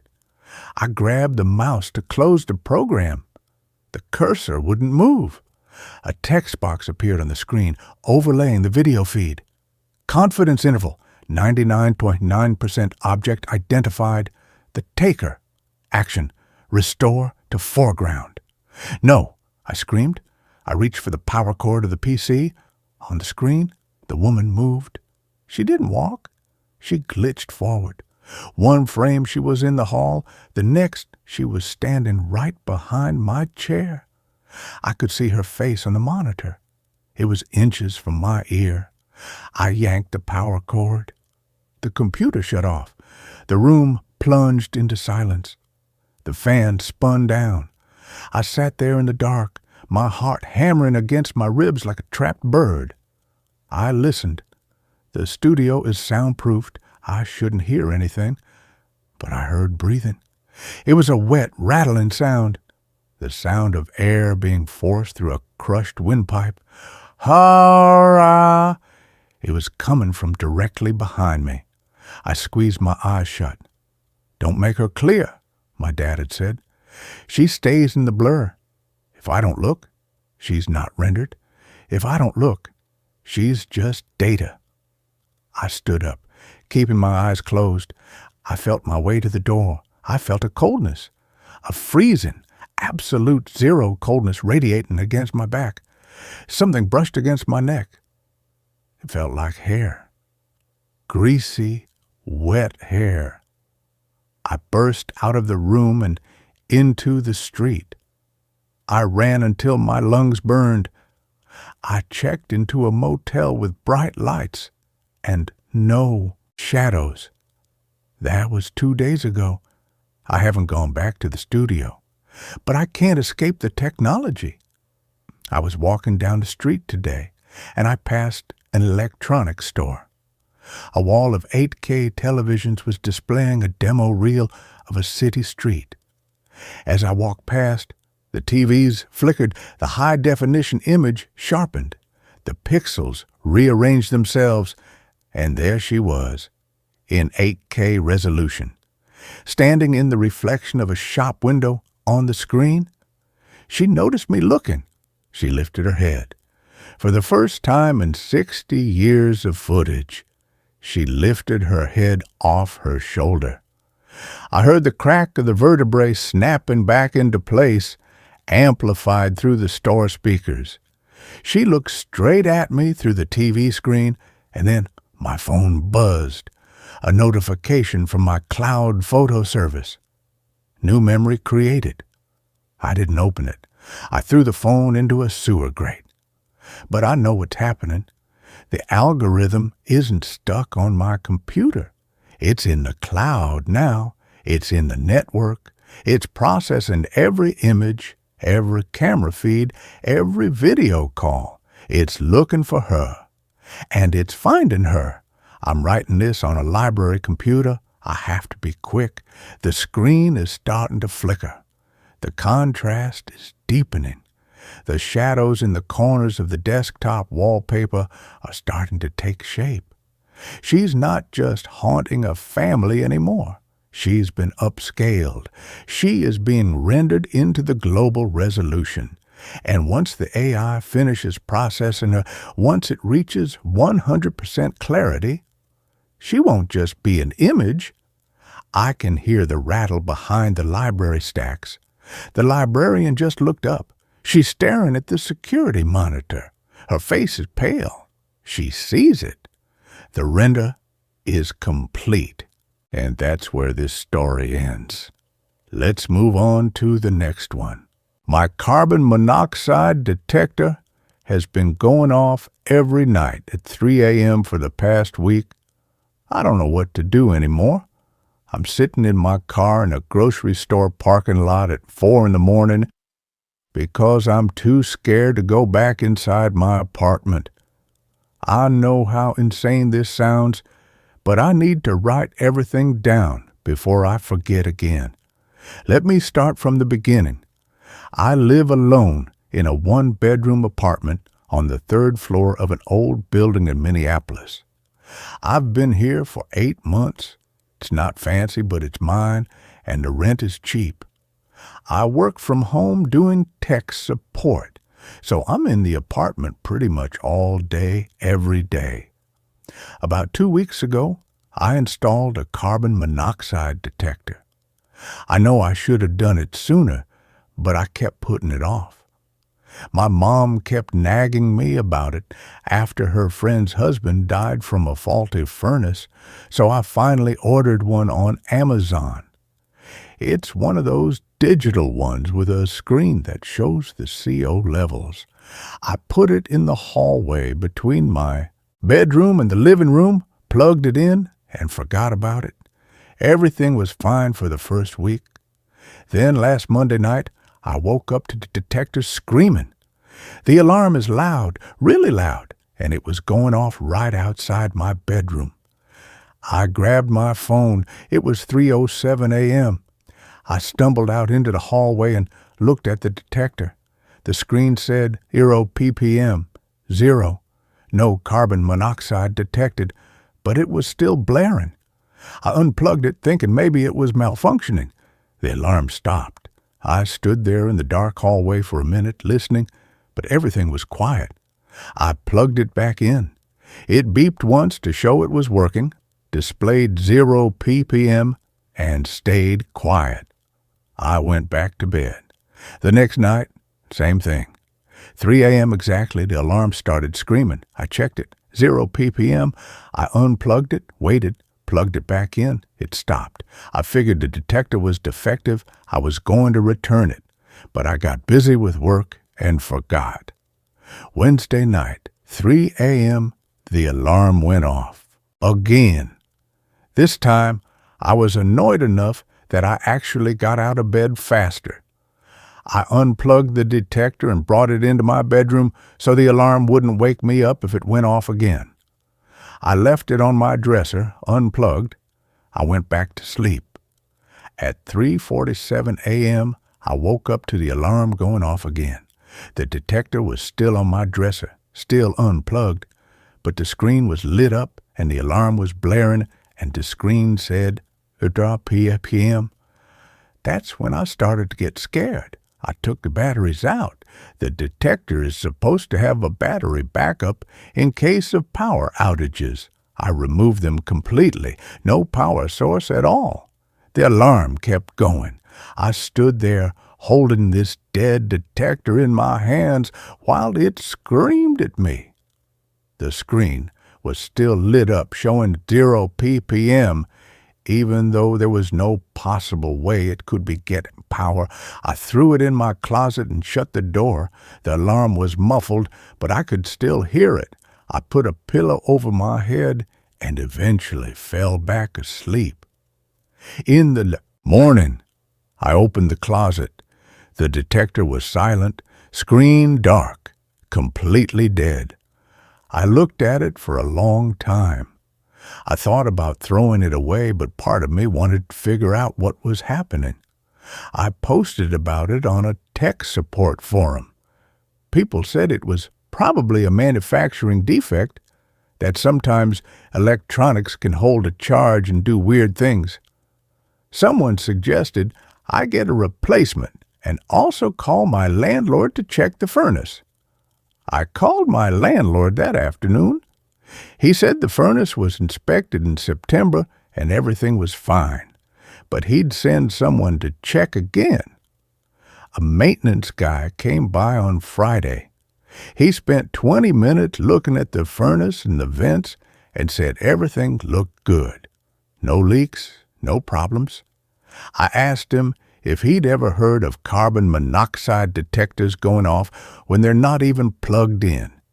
He looked at me weird and said, no. After he left, I took the detector out of my closet.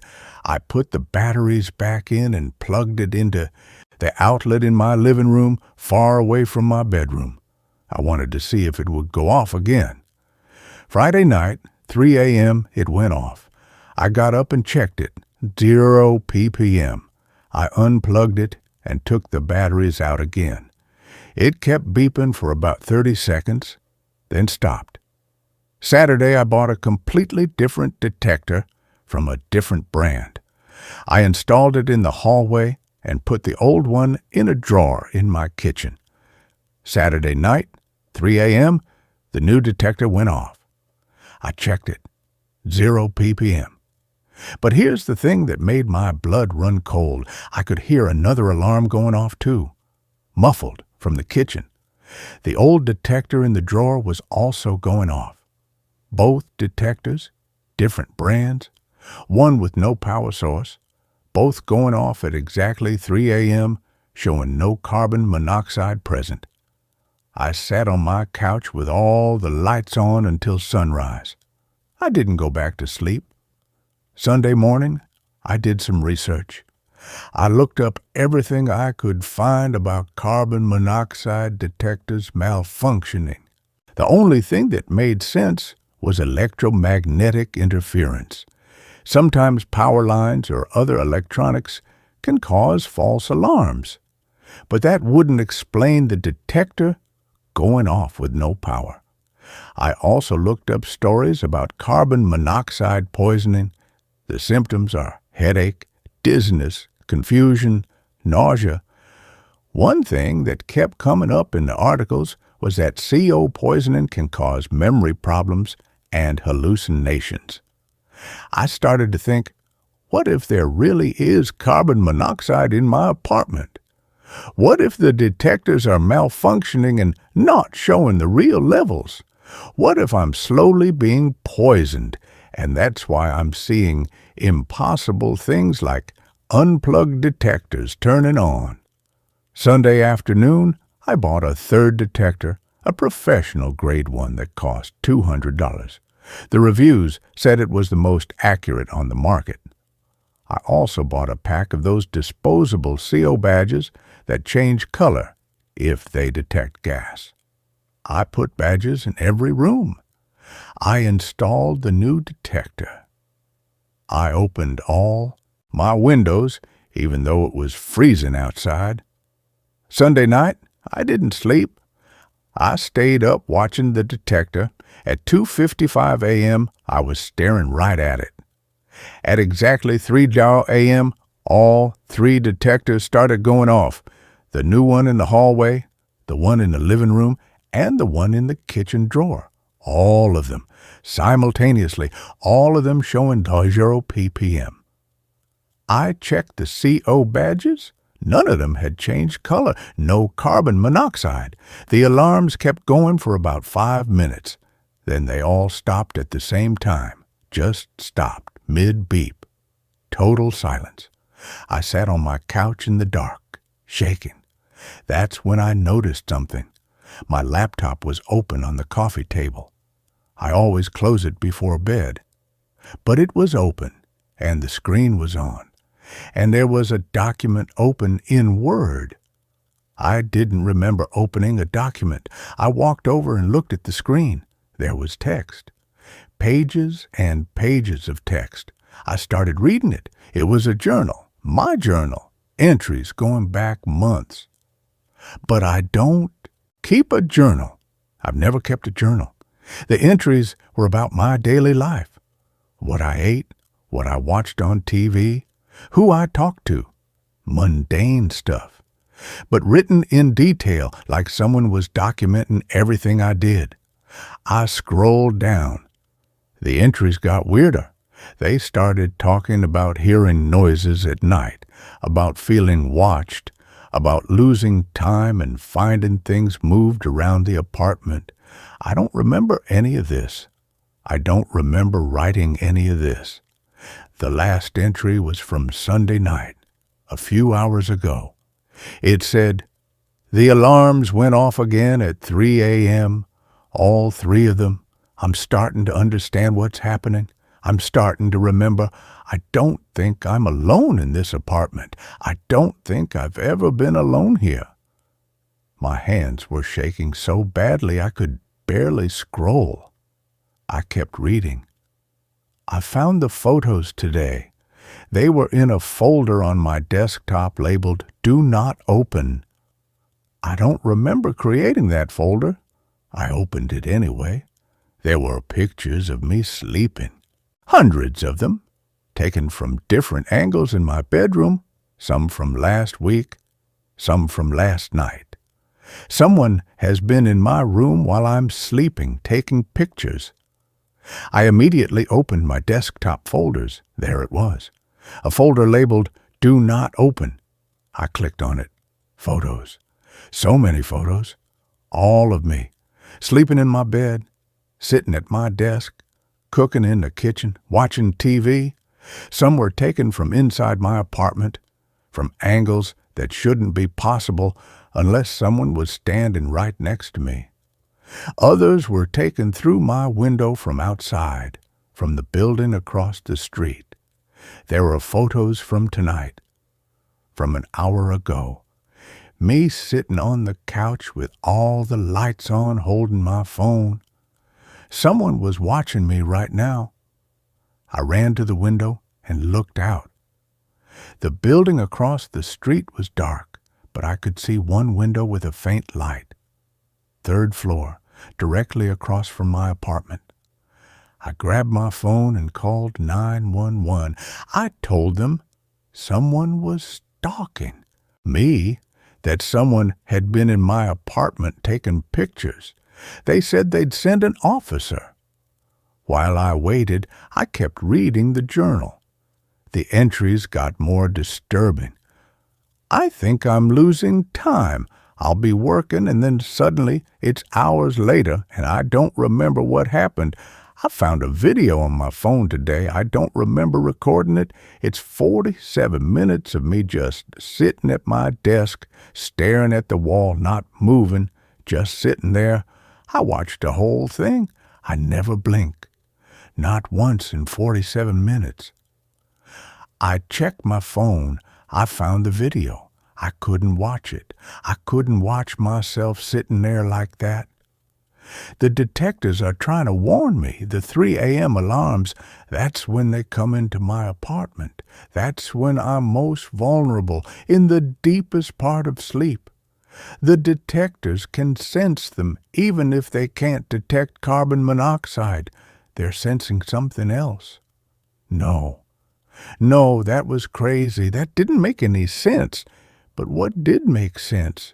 Detectors going off with no power, detectors going off with no gas present, photos of me that I didn't take, a journal I didn't write. The police arrived around 4:30 a.m. 2 officers. I showed them everything, the detectives, the photos, the journal. They looked at each other with expressions I couldn't read. They searched my apartment. They checked the closets, under the bed, the bathroom. Nothing. No signs of forced entry, no signs that anyone had been there besides me. They asked if anyone else had a key to my apartment. No, just me and the landlord. They asked if I'd been feeling okay, if I'd been stressed, if I was taking any medications. I said no. I said I was fine, but I could tell they didn't believe me. One of the officers took my laptop to look at the photos more carefully. He opened the folder. It was empty. All the photos were gone, deleted in the last 10 minutes, according to the file properties. "Is this some kind of prank?" he asked. "No, I swear they were just there, hundreds of photos." They looked at each other again. The other officer found my journal document still open in Word. He started reading it out loud. But it wasn't the same. The entries were different now. Normal entries about normal things. Nothing about being watched or losing time. Nothing about photos. "This seems like a pretty standard journal," he said. "That's not what it said before. It was talking about someone being in my apartment." They asked if I'd been drinking or using drugs. I said no. They asked if I'd considered talking to someone, maybe a therapist. They gave me a card for a crisis hotline. They left around 5 a.m. They said to call if anything else happened, but I could tell they thought I was having some kind of breakdown. After they left, I checked my laptop again. The journal was still open. I read through it again, just to make sure I wasn't crazy. It was different. It had been changed. Someone had changed it while the police were here. I checked the folder of photos. Still empty, but the deleted files, I could recover those. I downloaded a recovery program and started scanning my hard drive. It found fragments, pieces of the photos that had been deleted. Not enough to see full images, but enough to see parts. A piece of my bedroom, a corner of my face, a timestamp showing they were taken last night. Someone had been in my apartment. Someone had taken these photos, and then they deleted the evidence while the police were here, which meant they were either still in my apartment somewhere or they had remote access to my computer. I slammed my laptop shut. I grabbed my phone, my wallet, and my keys. I left the apartment and went to my car. That's where I am now. It's 6 a.m. The sun is starting to come up. I've been sitting here trying to make sense of everything. I keep coming back to the carbon monoxide detectors. Why 3 a.m.? Why do they all go off at exactly 3 a.m. showing 0 ppm? I looked it up. 3 a.m. is called the witching hour. But that's just superstition. But it's also the time when your body is in the deepest sleep, when your REM cycle is at its peak. It's when you're most vulnerable to sleepwalking, night terrors, sleep paralysis. What if I'm doing this to myself?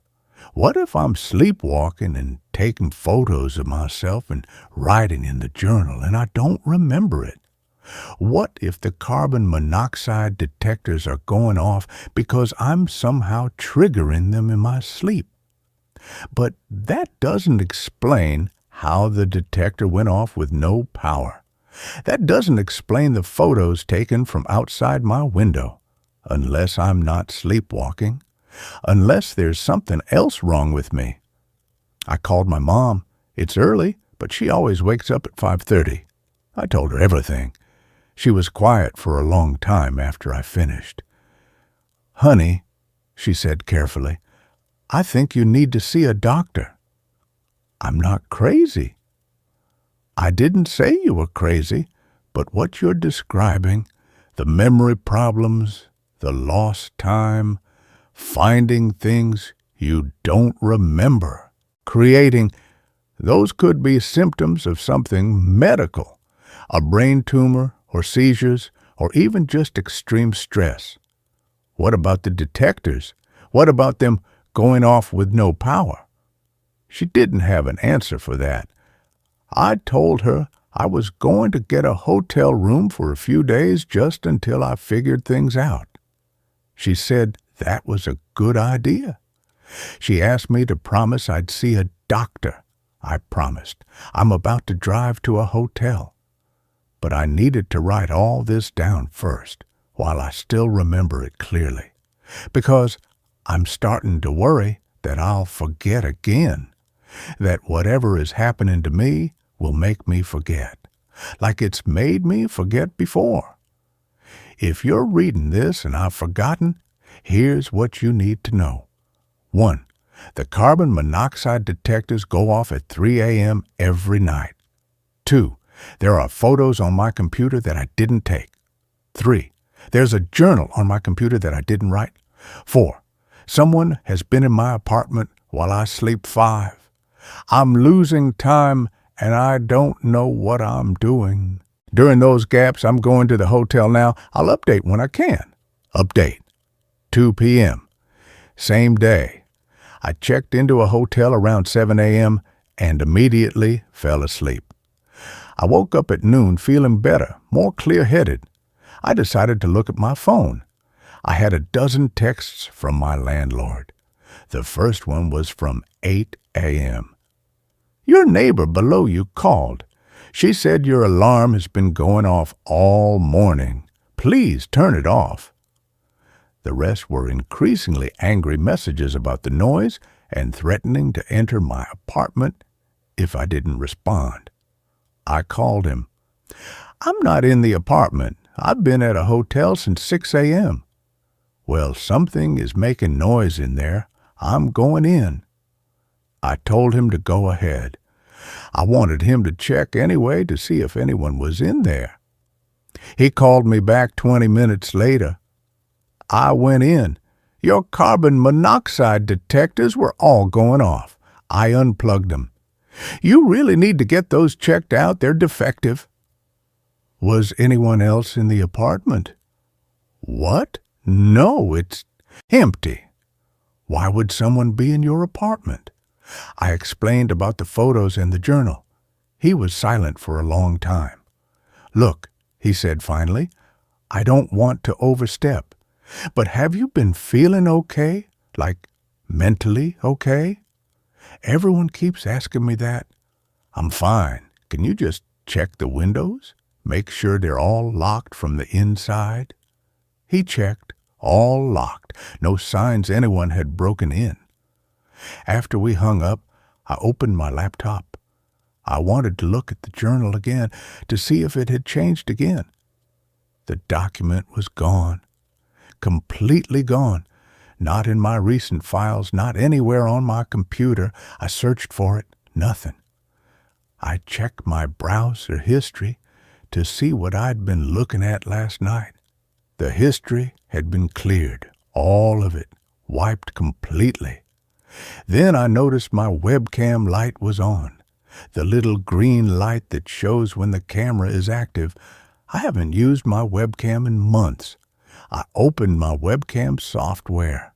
It was recording. It had been recording since I opened my laptop at the hotel. Recording me sitting here, reading, typing. I checked the saved videos folder. There were hours of footage, days of footage, videos of me in my apartment, working, sleeping, walking around. The timestamps went back weeks. My webcam had been recording me this entire time without my knowledge. I slammed the laptop shut and covered the webcam with tape. My heart was racing. Someone had accessed my computer remotely and turned on my webcam. They'd been watching me for weeks, maybe months. I called the police again.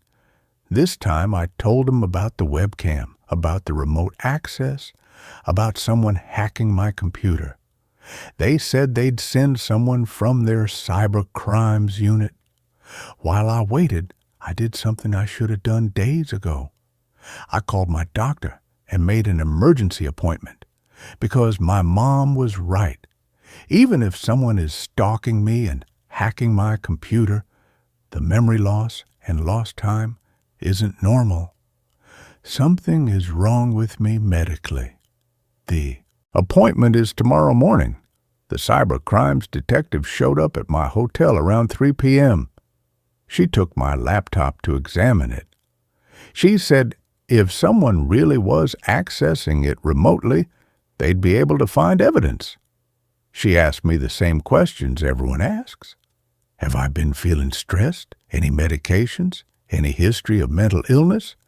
I told her no, but I'm seeing a doctor tomorrow, just to rule things out. She said that was smart. She also said something that scared me. She said that in cases like this, where someone has access to your computer, they can also have access to your phone. They can track your location, read your messages, even listen through your microphone. I'm writing this update on a public library computer because I'm too afraid to use my phone anymore. I don't know who's watching me or why. I don't know what's real and what I'm imagining. I don't know if I'm sick or being stalked or both. All I know is that I can't go back to that apartment. Not yet. Maybe not ever. Final update. 1 week later. I'm writing this from my mom's house in Wisconsin. I left Minneapolis 4 days ago, and I'm not going back. The doctor's appointment revealed something I wasn't expecting. I have a brain tumor. It's small, benign, located in my temporal lobe. The neurologist said it's been there for a while, probably years, slowly growing. It's in a location that can cause memory problems, hallucinations, seizures, and something called confabulation, where your brain creates false memories to fill in gaps. The tumor explains a lot. The lost time, the confusion, finding things I didn't remember creating.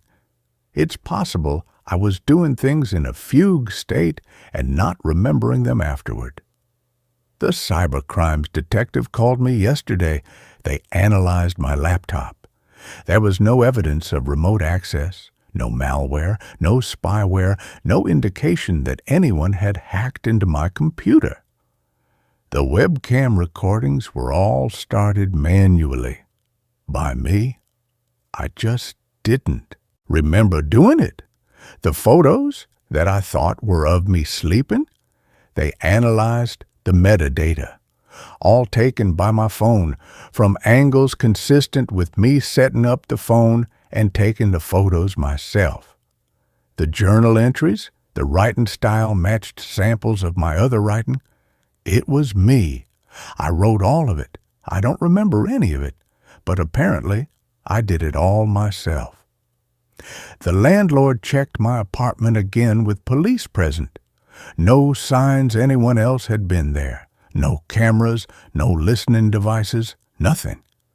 He checked the building across the street, too. The window I thought I saw a light in.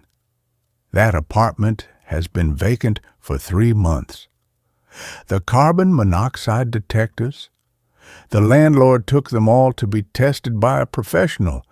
They're working perfectly, no defects. He installed new ones, and they haven't gone off since I left. The police think I was triggering them myself. In my fugue states, I was unplugging them, removing batteries, moving them around.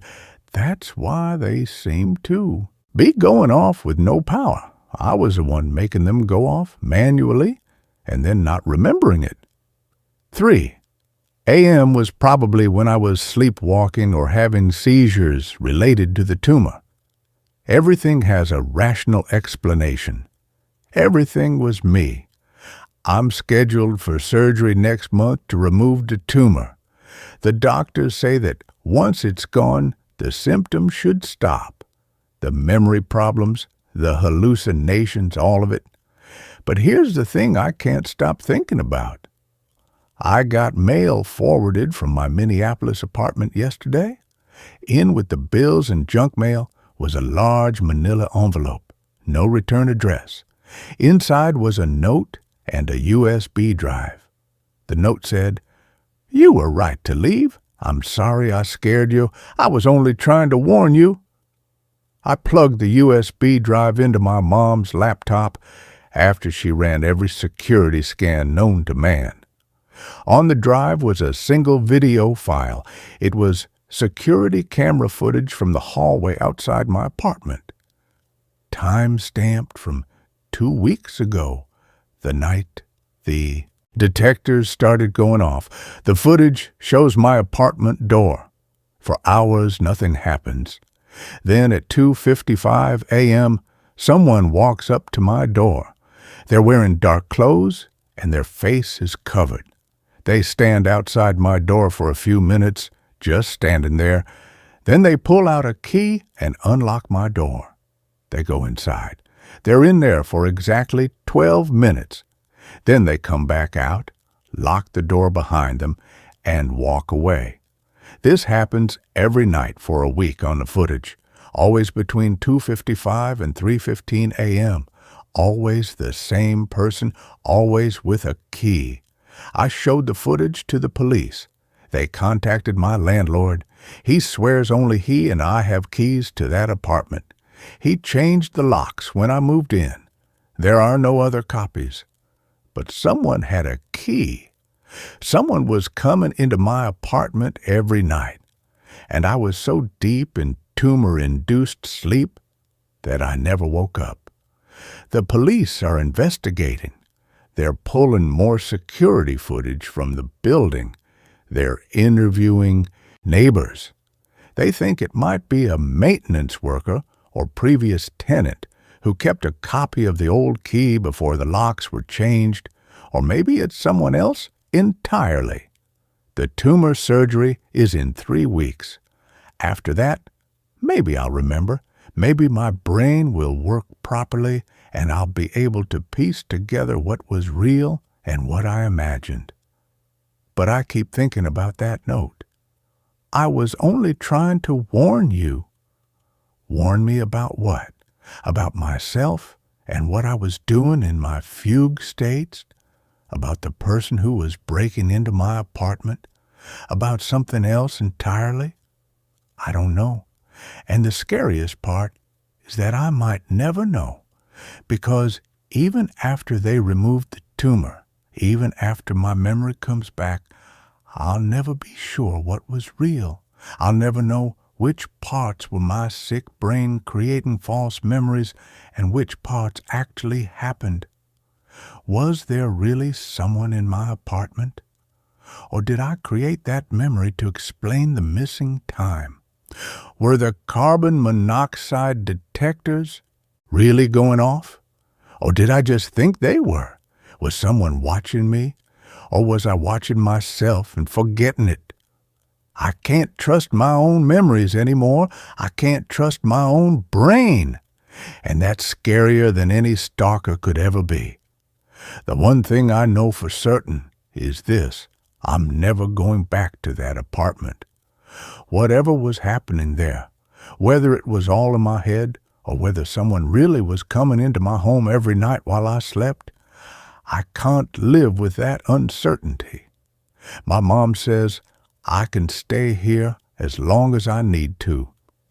After the surgery, I'll figure out what comes next, but right now, I'm just trying to hold on to what's real. Trying to trust that the doctors know what they're doing. Trying to believe that once the tumor is gone, I'll be myself again, if I ever really knew who that was. If you're reading this and you're experiencing anything similar, memory loss, lost time, finding things you don't remember creating, please see a doctor. Don't do what I did and let it go on for months. Get help immediately, because you might have a tumor, or you might have someone breaking into your home every night, or both, and you won't know which until it's too late.